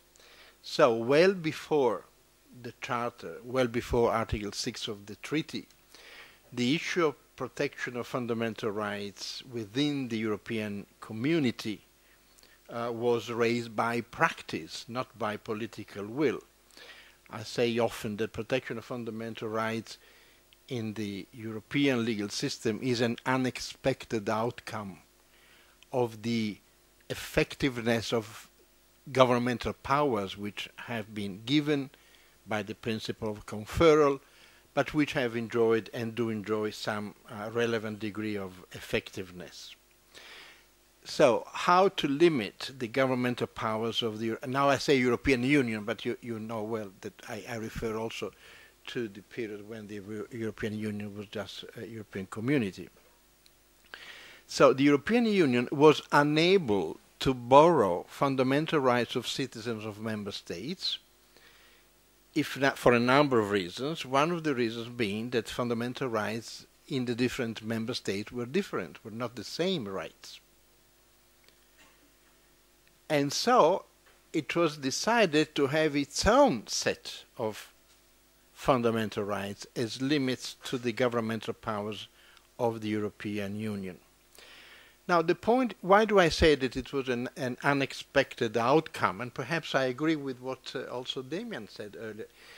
It is an unexpected outcome because the European Union was not to become, and I would say has not become, an institution meant to protect fundamental rights, as certainly it has been with the European Convention and the European Court. Still, the European Union is there to exercise governmental powers which must be limited. And because the European Union could not borrow a different sets of fundamental rights, they had to decide what the rights would, what fundamental rights would limit their own powers. So I would say this is the origin of, and then there was an attempt. First they said, okay, let's join the European Convention. Then you know that there was an opinion by the Court of Justice which said, no, you can't do that without amending the treaties. So the treaties were amended, and then, but then, in spite of that, the Charter was written, and also access to the European Convention was maintained. So this is perhaps also one of the reasons why there is a sort of confusion. But once this was done, in order to limit the European Union, then it was found out that it was necessary also to that the same set of rights limit member states in some cases, in cases that were connected with the application of EU law. So the idea was just to introduce a shield of protection of, we used to say sovereignty time ago, we say constitutional identity now. It was a shield of protection of diversity. And I would say this is a good ground for defending diversities within the European Union. So from this point of view, let me do my job, which is to be a comparative constitutional lawyer, and try to see what other instruments, what other shields of protection, other compound systems of government have used. And let me point 3 or 4. Now, the first, of course, is the supremacy clause of the United States, which is simple, which is clear-cut, which indeed was simple and clear-cut in 1789, but became a little less simple and clear-cut after the Civil War amendments. And I say this because the Civil War amendments have introduced an expansion of the scope of application, if you like, of federal law, has given to Congress further areas for implementing those 3 articles, and this has been at the origin of what has been known as the theory of incorporation. The Bill of Rights was originally conceived and written in order to limit the powers of federal Congress, but it was at a second stage applied also as limits to the powers of member states. So this is one example, the supremacy clause. But our founding fathers, the founding fathers of the European Union, knew that the supremacy clause by itself was not sufficient in front of the shortcomings of what could happen with the incorporation theory. Now let me just quote, I think I have it. Yes, in the Federalist number 80, it was written, "The mere necessity of uniformity in the interpretation of the national laws decides the question. 13 independent courts of final jurisdiction over the same causes arising upon the same laws is a hydra in government." A hydra, this monster with so many heads, from which nothing but contradiction and confusion can proceed. The same confusion which we found in the heading of the report by the House of Commons. Now, what is the alternative to the supremacy clause? They try to make nullification the alternative to the supremacy clause, or interposition, a sort of power of states to cherry pick what was suitable, what was not suitable, in order to accommodate their diversities. So when the Charter was written, the founding fathers, if I may, and mothers, if I may speak so, were aware of the incorporation and nullification of what happened there. Then let's see a second example. The second example is from Canada, from the Canadian Charter of Freedoms. It is the well-known notwithstanding clause. The notwithstanding clause, which you find in the Charter, allows both the federal parliament and parliaments of the provinces, of the member states, to say that for 5 years, one particular provision of the Canadian Charter will not apply, will not limit the legislative power of the provinces, or even for the federal system. So this is what I think, what we would call, with an Italian expression, rottura costituzionale, a Durchbrechung in German, a temporary suspension of the constitution. In Finland they have other systems, in various countries they have found this way. So this was another possibility. Now, mind you, the notwithstanding clause in Canada has been used very scarcely. I think it has been, it is for 5 years, but at the end of 5 years, a state or a province can say, I need 5 more years. But anyway, so it is always temporary, although you may have a sequence of temporary suspensions of the Constitution. So this was another example. Then, although, of course, the European Convention of Human Rights doesn't set up a compound system of government, but then you have that particular way, which is the national margin of appreciation, or the doctrine of the national margin of appreciation, is an instrument that would provide a shield of protection, remember, for protecting diversities from uniformity. Now, eventually, with Protocol 15, the margin of appreciation has been formalized into the system of the European Convention of Human Rights. Of course, it may add something, it may not add something. In all cases, it was the political law producer, the political lawmaker, that used a judicial formula that had been used and sort of thought that this could be important. And then we have the fourth instrument, which is the one that we're dealing with. And mind you, we still don't, it is not really clear if when the limits of the Charter to member states, when implementing EU law, is synonymous of acting within the scope of EU law. We usually tend to believe that it is the same thing, but it is not. If we think about it, it is not the same thing. And then, of course, if you like, there is another way, which is part of what the UK has done. Poland, Ireland to some extent, the Czech Republic has tried to have so-called opting out protocols. Although, mind you, if you read this report of the House of Commons, it will say that the protocol is not really an opting out protocol. Things are much more complex and complicated than the protocol. So from this point of view, the protocol is quite naive.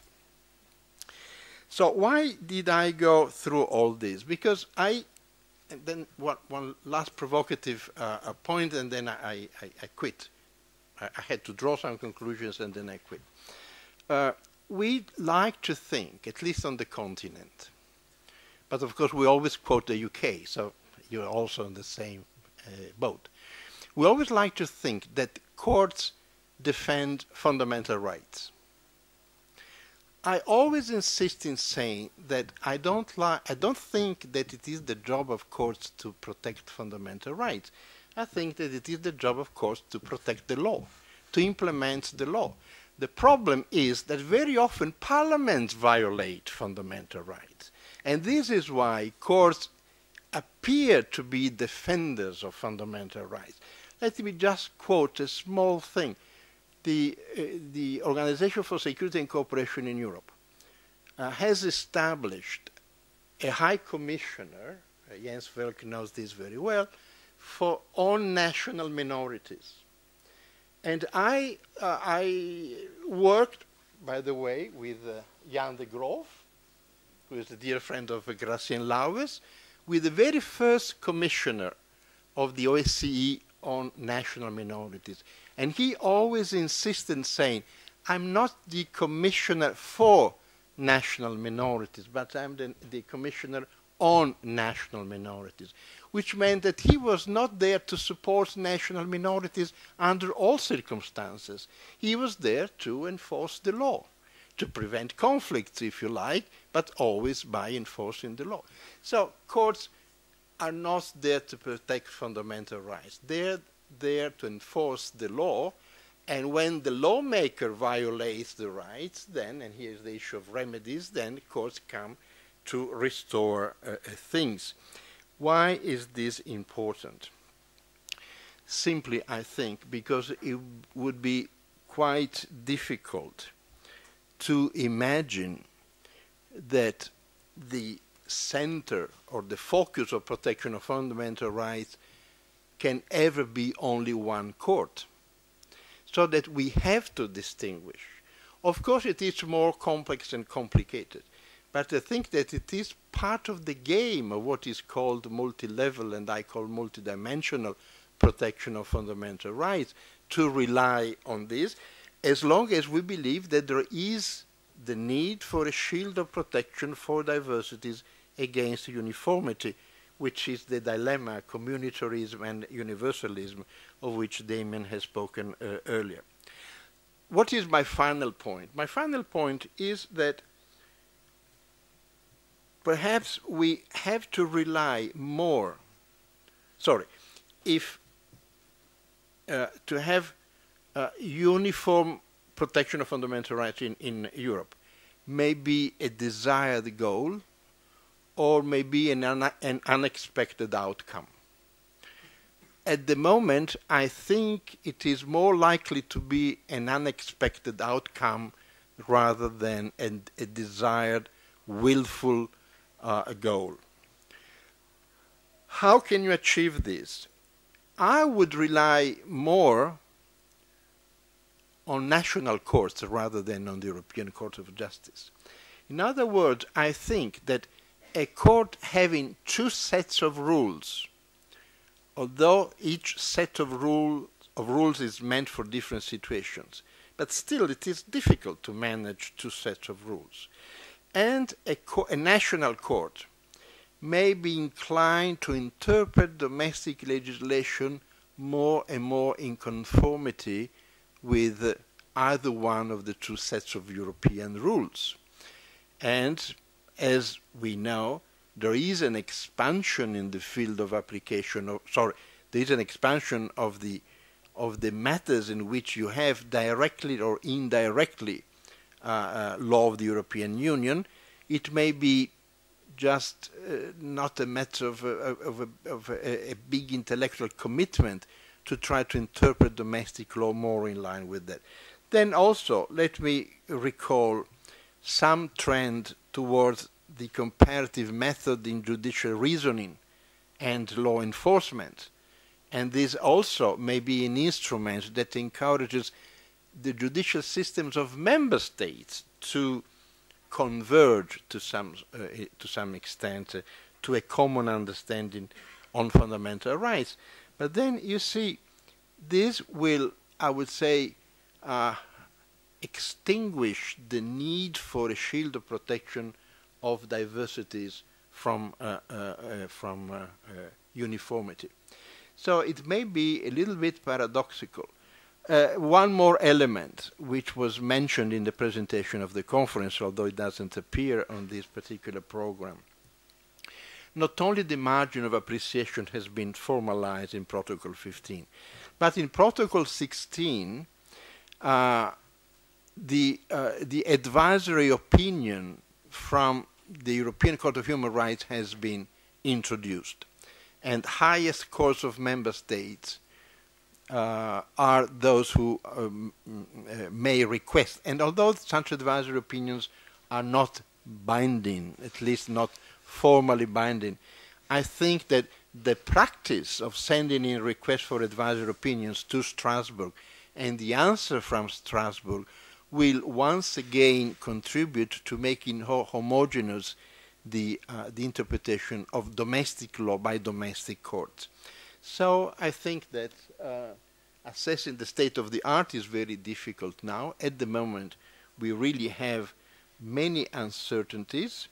I suppose that if I were to bet on European law, I would bet more on case law of domestic courts than on the case law of either one of the two European courts. They are more under observance, so to speak. Domestic courts have a wider margin of appreciations. Plus, at least in some countries, as in Italy, being European is still trendy. I don't know for how long it will last, but for Italian judges, interpreting in conformity with European law is as trendy as wearing glasses by Dolce & Gabbana or jeans by, help me, Diesel? Diesel. Okay, Diesel. Okay, I finished. I could. Thank you. Thank you, Roberto. This is your very last remark make me think that this could be also an element of that could go into the legitimacy of our constitutional court, because you are perfectly right that to be pro-European in Italian legal scholarship and constitutional scholarship is very trendy, and this is something that with the political environment could become a problem for the legitimacy of the constitutional court, which is something we should think about also for the future. Let me leave the floor to Jens Volk, who has the last word. Thank you, Marco. Thank you for giving me the chance to participate. And I think this is always the most difficult role, talking at the very end, keeping everybody from the end, or from the discussion at least, having to say practically, or to repeat what has been said already, but not by everyone so far. So I will try to do so. The question is actually, I think most of the most important issues have already been said. I want to focus a bit on the domestic court issue, as Roberto has, without telling me before, unfortunately, raised the question before. And I want to say also something on the objective dimension, because this is a seminar, of course, on the subjective dimension, judicial protection, but there's also an objective dimension which has been implicit, and which is also implicit, which has been also raised by Damien with his dichotomy, which is the question on values, and which values. And I have also to say it's very positive that we are talking about, not about institutions as always, but we're talking about rights, we're talking about fundamental rights. I have a slightly different view than Roberto Tognati before, because it's true what he says, of course, but I think law is not neutral. There is a decision in favor of rights, and so there is and he's by himself speaking of a shield, which he, of course, referred to diversity and not to rights specifically, but I think there is a bit more, and the question also with the High Commissioner, that there is a High Commissioner, not for, but at least on minorities, is taking this issue seriously, and this is already a kind of first value judgment, and this is what I would call this objective dimension, as law is not neutral. But let's come back. It's positive that we're talking about fundamental rights. It's positive that we are talking about the annulment of the data retention directive these days, on Monday, and even yesterday the Italian Constitutional Court has also handed a judgment which is very much in favor of defending rights, I would say. Then we can discuss. But it was Parliament that violated. No, of course, but no, and I want to say this is also both ways. We are talking about rights, but the pushbacks have been mentioned, of the pushbacks of refugees.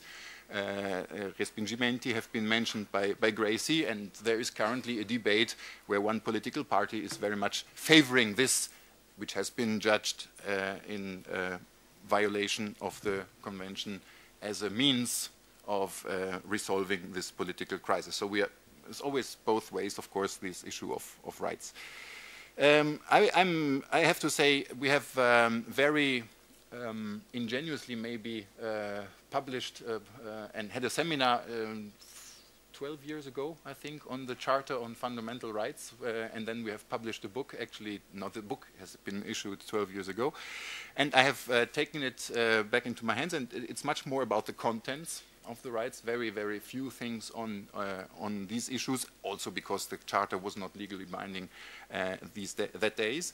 And Marco Dani actually has written something, or has at least mentioned something on subsidiarity in the protection of rights. And I'm struck always by this enormous complexity, because when we are talking about rights, we also think that it's something which should be easy for people to understand in order to claim their rights. But of course it is not, as we have seen.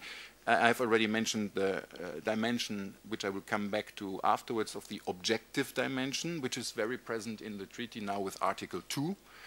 Which is present in the treaty with the already mentioned Article 6. There is even a link to Article 7, with it, which is political and not judicial, but plays an important role, or might at least. We have mentioned the multiple levels and sources. There is the question, which we have not been touching upon so far, but there are what it all began with. There are the general principles of European law, which are still there, because the codification, the seemingly simplification, has not abolished these general principles, and they might serve in particular, of course, also for introducing the case law, the previous case law, and for maintaining the previous case laws as general principles.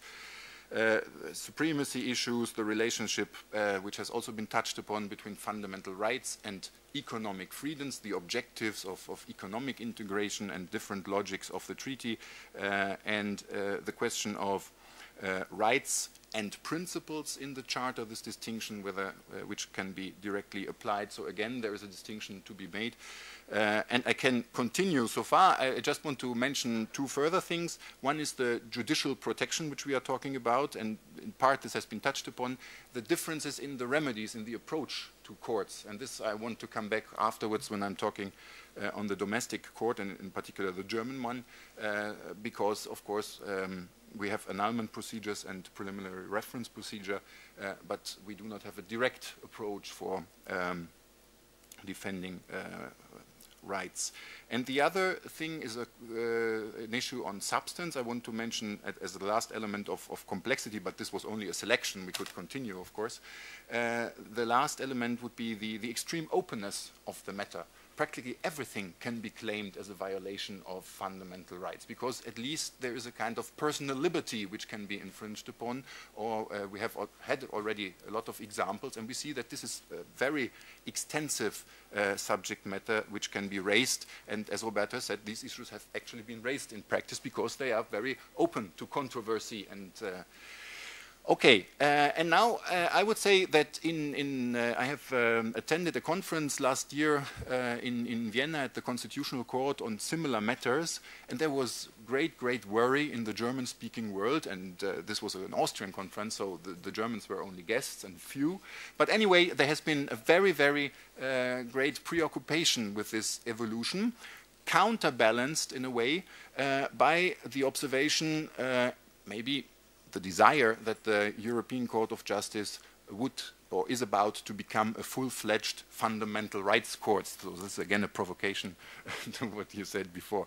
But that, that the emphasis is shifting a bit more to the human rights, or fundamental rights dimension, of course now in the vertical sense vis-à-vis the member states, and these are these cases which we have talked about.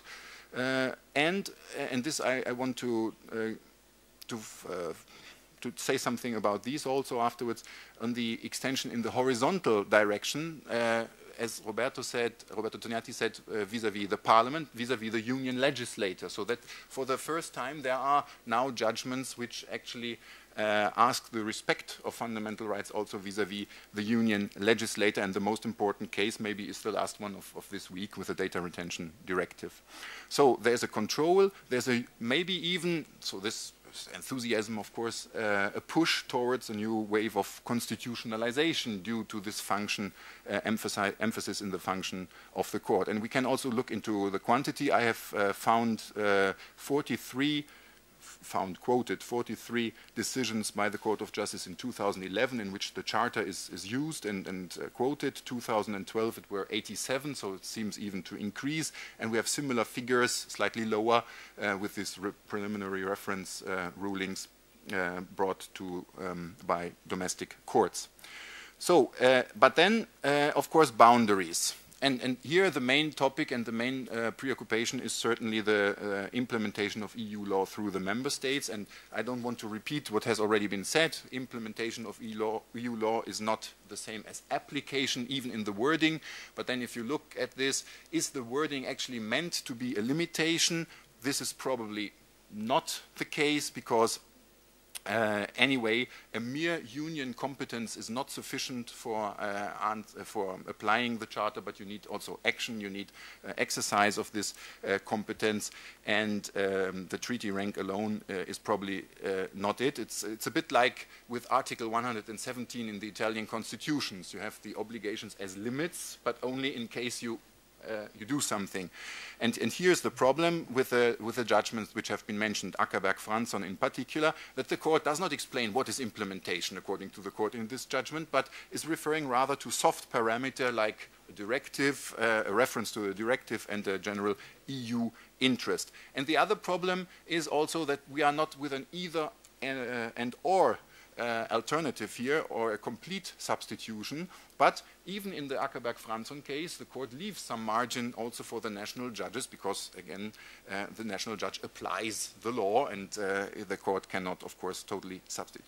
So there is a risk, on the other hand, of marginalization, and when the Ackerberg-Franson and Meloni case, because these have also been handed down in the practically the same day, the German Federal Constitutional Court, of course, could not directly react, but the press was full of things like the war between judges and the controversy, so it was really immediately recognized, also because the German court had tried in a very, as you all know, because you have studied this, in various phases to come to terms with the European Court of Justice. Now I'm changing perspective, looking from the domestic court to Luxembourg, and there is Solange II, there is Maastricht, cooperation relationship, there is Lisbon, and Lisbon already introduces this kind of threat with the ultra vires doctrine, which is actually a point which becomes important when we talk about the Ackerberg-Franson judgment and policing these boundaries, because the court says, no, we are active in this too. And then the step back only in case of manifest breach of competences. You all know this. And then there's this judgment which has been also quoted twice today, the counterterrorism database of April 2013, where the court actually really expressly said they are from the outset not applicable, quoting Ackerberg judgment. So it's really saying, no, this is our business, not yours, and this, the price you have to pay, because we do not consider it ultra vires, because this was a specific case, it's not generalized. So it's in this dialogue, practically, that another warning sign, as far as I see it, is put up. And why is this so? I could also talk about yeah, maybe this is useful. There's another thread of this ultra-vires application, ironically, but it's probably not irony, but it's very well thought, in the recent preliminary reference, the first one the German court actually ever referred to the Court of Justice on the OMT ECB decision. And in this he says that we might apply this ultra-vires, but then gives the European Court of Justice a clear list of things to respect in order to decide the decision and not to come. But this is, of course, outside our fundamental rights topic. Just to say that now there is a first judgment. Why does the domestic court has this preoccupations? Because the German system, and in part this might be also justification for others, is that there is a kind of this is German specific actually, that the fundamental rights protection is something which is part of the constitutional patriotism in Germany, in order to give it very brief. Yeah, so the German post-war, post-Second World War transformation was very much based on the fundamental rights protection. So this is a German issue in this sense, a very essential identity issue even. And this is related to the objective dimension on one hand, fundamental rights, and in particular German fundamental rights as values, and it's also related to the subjective dimension, because the effectiveness of defending these rights in front of a German constitutional court with this individual complaint is very much part of a German fundamental rights culture. I think this is very important because it has also been referred to culture before. And so, as very, very often, and then there's a German internal experience from the federal system, which says that we have fundamental rights in the Länder constitutions, and we have a very similar arrangements, although there is supremacy of federal law, but these fundamental rights in the Länder constitutions can grant more rights because the federal fundamental rights are a minimum standard. But in practice, these fundamental rights in the Länder constitutions are irrelevant. And so you have this kind of example in your own legal system, and of course, as is often the case, you project your own experience into the EU legal system, and this becomes how you react in the EU legal system. So, and now we have this continuous and creeping expansion of the EU Union's scope of application with this Ackerberg judgment in particular, against which the German Constitutional Court has tried to erect shields in order to protect certain identity core areas. These are already present in the Lisbon Treaty, as well as threatened the use of a sword, which would be this ultra-vires control. But, and I think this is very important, I think this is not the whole story, because then there's the Meloni case, and in this Meloni case, actually it is a case about the Länder constitution. So it's about leveling the peaks of fundamental right protection, which might be there in some legal systems, constitutional systems, but not in all. And so here, in Italian, there's this nice wording, omologazione verso il basso. No? So this is this fear of being for uniformization versus, or harmonization versus the minimum, rather. And this questions a very important doctrine of the German Constitutional Court, which is the Solange doctrine, because Solange says, as long as they are equivalent. And of course, if there are many cases in which the equivalence is that you have to accept a lower standard, then the question becomes, what are the remaining margins for the member states and their fundamental rights? And of course, you cannot resolve this simply with a national identity, according to Article 4, second paragraph, because it's not about structures here, it's not about the fundamental structures, but it's about fundamental rights, which are, and it has been said very often this afternoon, which are the common values of the, or supposed to be the common values. So it's very difficult. There is, of course, an opening, as we all know, of the ECJ towards more specific fundamental rights-related concepts.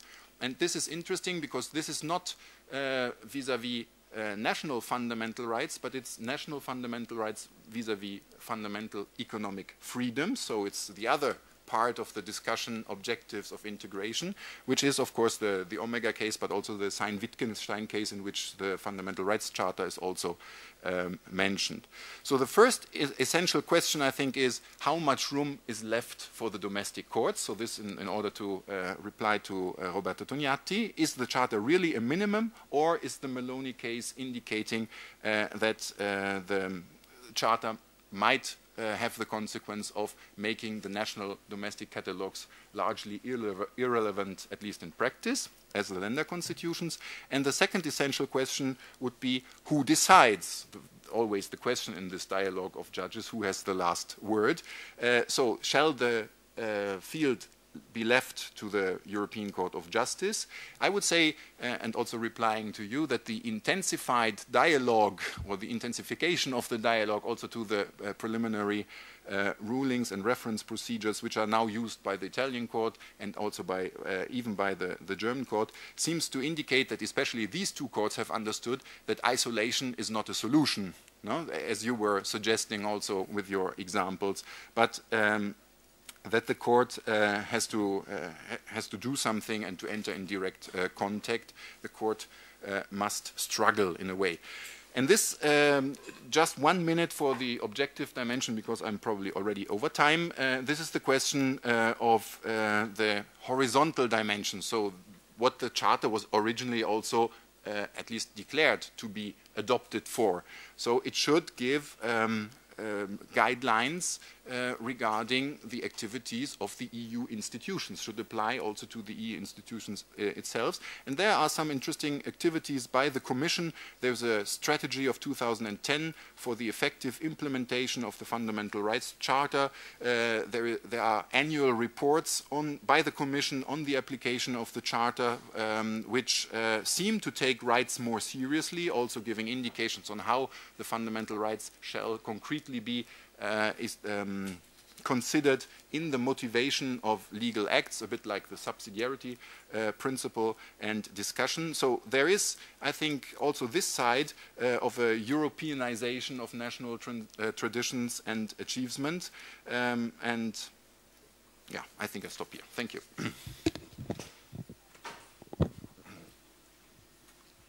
Thank you, Jens. So we are supposed to close at 5, but we have 5 minutes, and I hope we have some time for discussion. Roberto, do you think we can go also after 5? Well, I would say 5-10 minutes, but okay. I would care very much also for an answer by the two speakers. Of course, yeah. Of course. So the floor is open for questions by the participants. Otherwise, we can leave the floor to Damien and Maribel if they want to add something.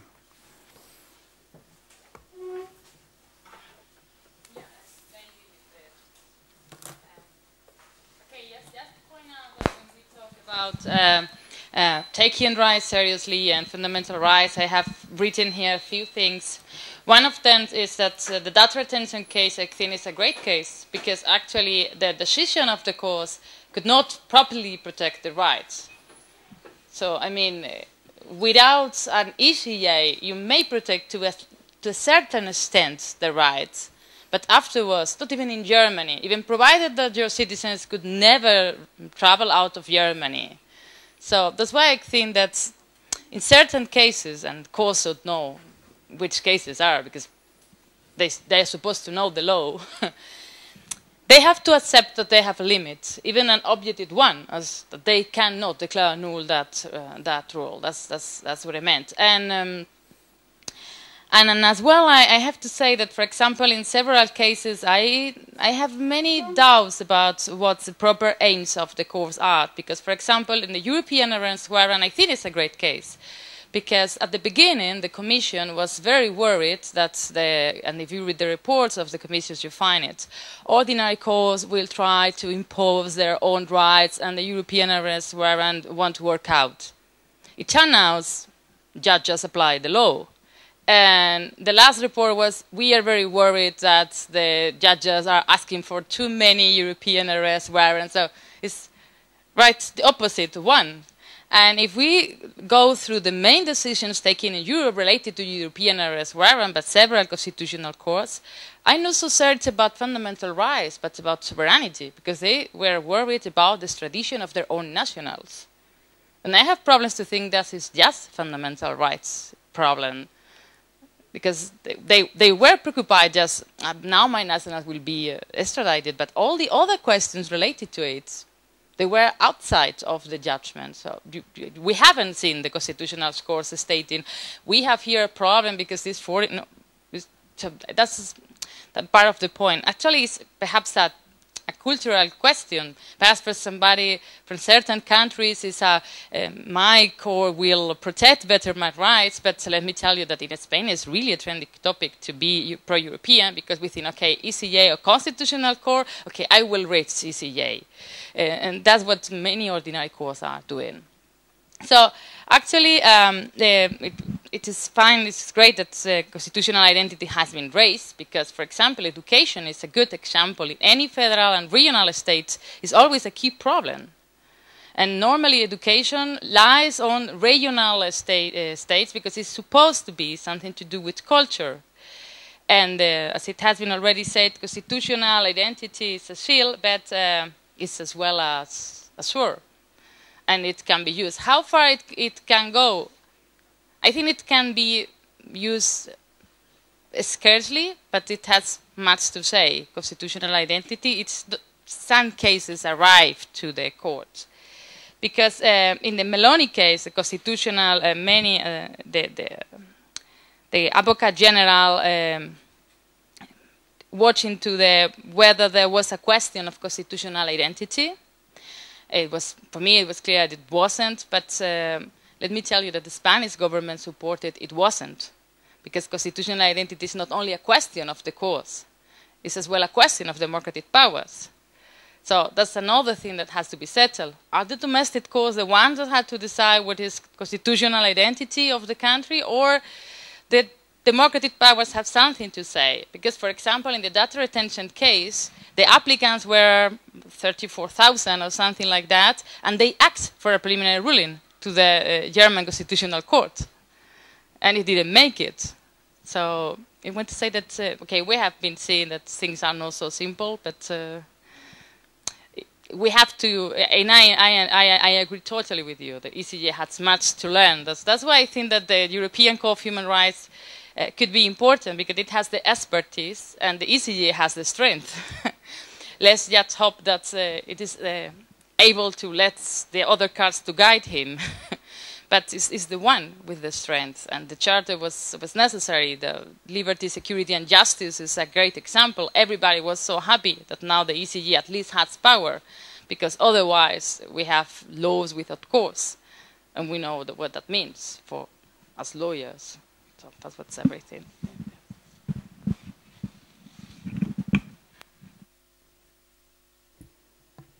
Other questions or? If there's any questions, I'd wait. But just coming back briefly, I'd really agree very much with what Professor Tognetti was saying. I mean, crudely, judicial application of fundamental rights is there to curb or protect against administrative abuse and majoritarian abuse, however one defines majoritarianism. Now, my critique, such as it was, my provocation is twofold. That firstly, the ECJ hasn't done enough of that against the EU legislature. And secondly, and this is linked to it, it has adopted, if you like, a measure of assessment that has made fundamental rights a little bit too much a handmaiden of EU policy, according to my analysis, for my taste. Now, what happens nationally, and this will come on to the comparative point as a result, and the European arrest warrant, and I said this in like a bit of provocation, is a good example. In my view, the court took a relatively weak position in its early cases, such as Advocat and Voderverelt. And what happened was that in Germany, the UK, and some other states, they said, well, okay, you haven't ruled on proportionality. We have to make sure it's a proportionate analysis, proportionate application. So that you began, this became the loophole. And we've had recent judgments from the court in Munich. The UK have now put it in statutes. And they were particularly annoyed in the UK about actually a large number of what they saw as relatively trivial offences for people being sent back to Poland. Now, how could the court be more robust? My feeling is that's particularly when it comes to assessment of national fundamental rights expertises. And I've said this before elsewhere. I agree completely with Roberto. The way forward is the comparative route. I feel much greater faith in looking as a UK citizen at the expertises and learning from what the Italian or German or, has said, Czech constitutional courts have offered amongst many than some of the international institutions. We are really looking there at people who are at the top of their judicial pinnacles in their respective states with a long, long legacy of tradition from which we could benefit. And I certainly hope more is done. My understanding in Maloney was, just to choose one example, there was no comparative analysis by the Court of Justice in Maloney of whether trial in absentia was an acceptable breach of due process in most states. It is unacceptable in my state. This was the diplot courts of Northern Ireland. Now, for better or for worse, historically was unacceptable in Spain. Countries with strong histories of terrorism do not like trial in absentia. That is different from the Italian tradition. And what bothered me about Maloney was they could have looked at these things rather than just say, well, there's been one ruling by the European Court of Human Rights. And I think that would have been a more European tradition, looking at what the judiciaries of 40 European states did, than this one body in Strasbourg.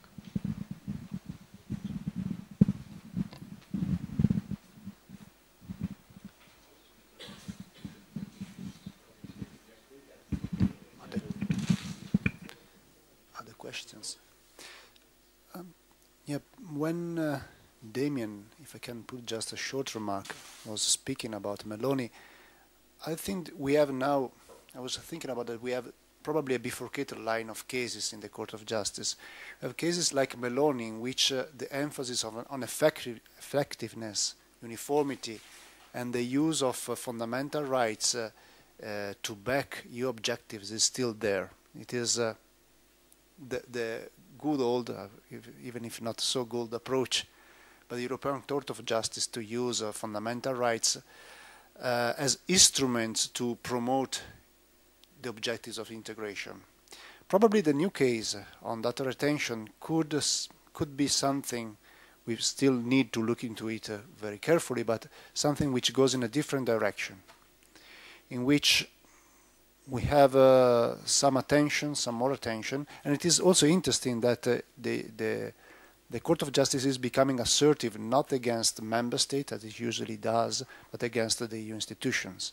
So that could be a turning point and something in which we see fundamental rights as really an issue emerging. I would say also emerging as fundamental rights for real, not just as a rhetoric to make a supremacy or primacy more palatable for national courts. I don't know if there are other questions or remarks by the participants, PhD candidates, students, or the other colleagues who have taken part to this seminar. Roberto. I would like you to say something, if you don't mind. And the point is, of course, I only have time to make a very short question. Is the European Union indifferent to the status of protection of fundamental rights within member states, irrespective of the field of application? And so my question is, of course, is to some extreme cases, but I'm wondering whether Article 7 has anything to do about it. Do you see any connection between what we've been talking about this afternoon and Article 7? And I ask you because I know that this is an area of interest for you, and there has been follow-up, and so it's. I don't know. My view is that there is no clear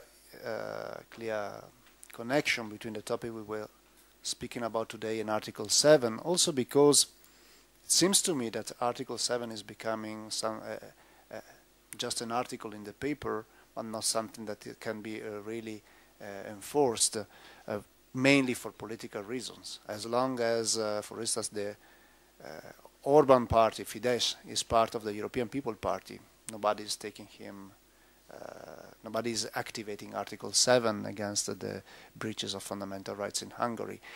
On the other hand, maybe it was not noted, but this week we had another judgment by the Court of Justice on Hungary on the dismissal of the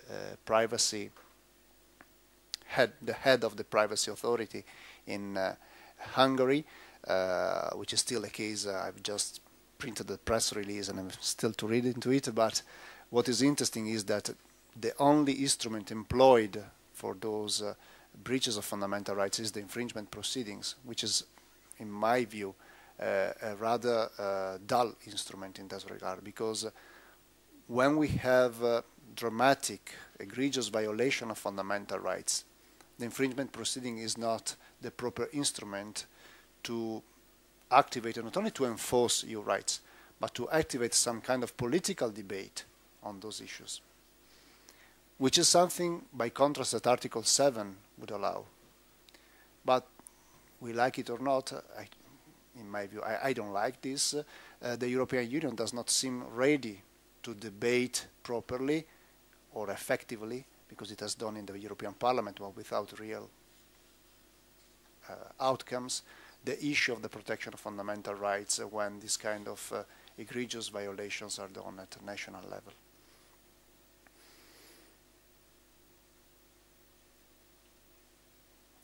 So, if we don't have more remarks or interventions, I would like to thank, first of all, the participants who have been very patient, and I would say I admire them, because I think that if, how was it, a state of confusion, the issue, I'm not sure we have clarified very well the issue, but probably it is difficult at the moment to clarify a reality which is confused and complex. So what we can try to do is just to map it out. And on the other hand, of course, I would like to thank Professor Chalmers, Professor Pascual Gonzalez, Pascual, sorry, for their presentation, and all the other colleagues who intervened in this interesting seminar. Thank you.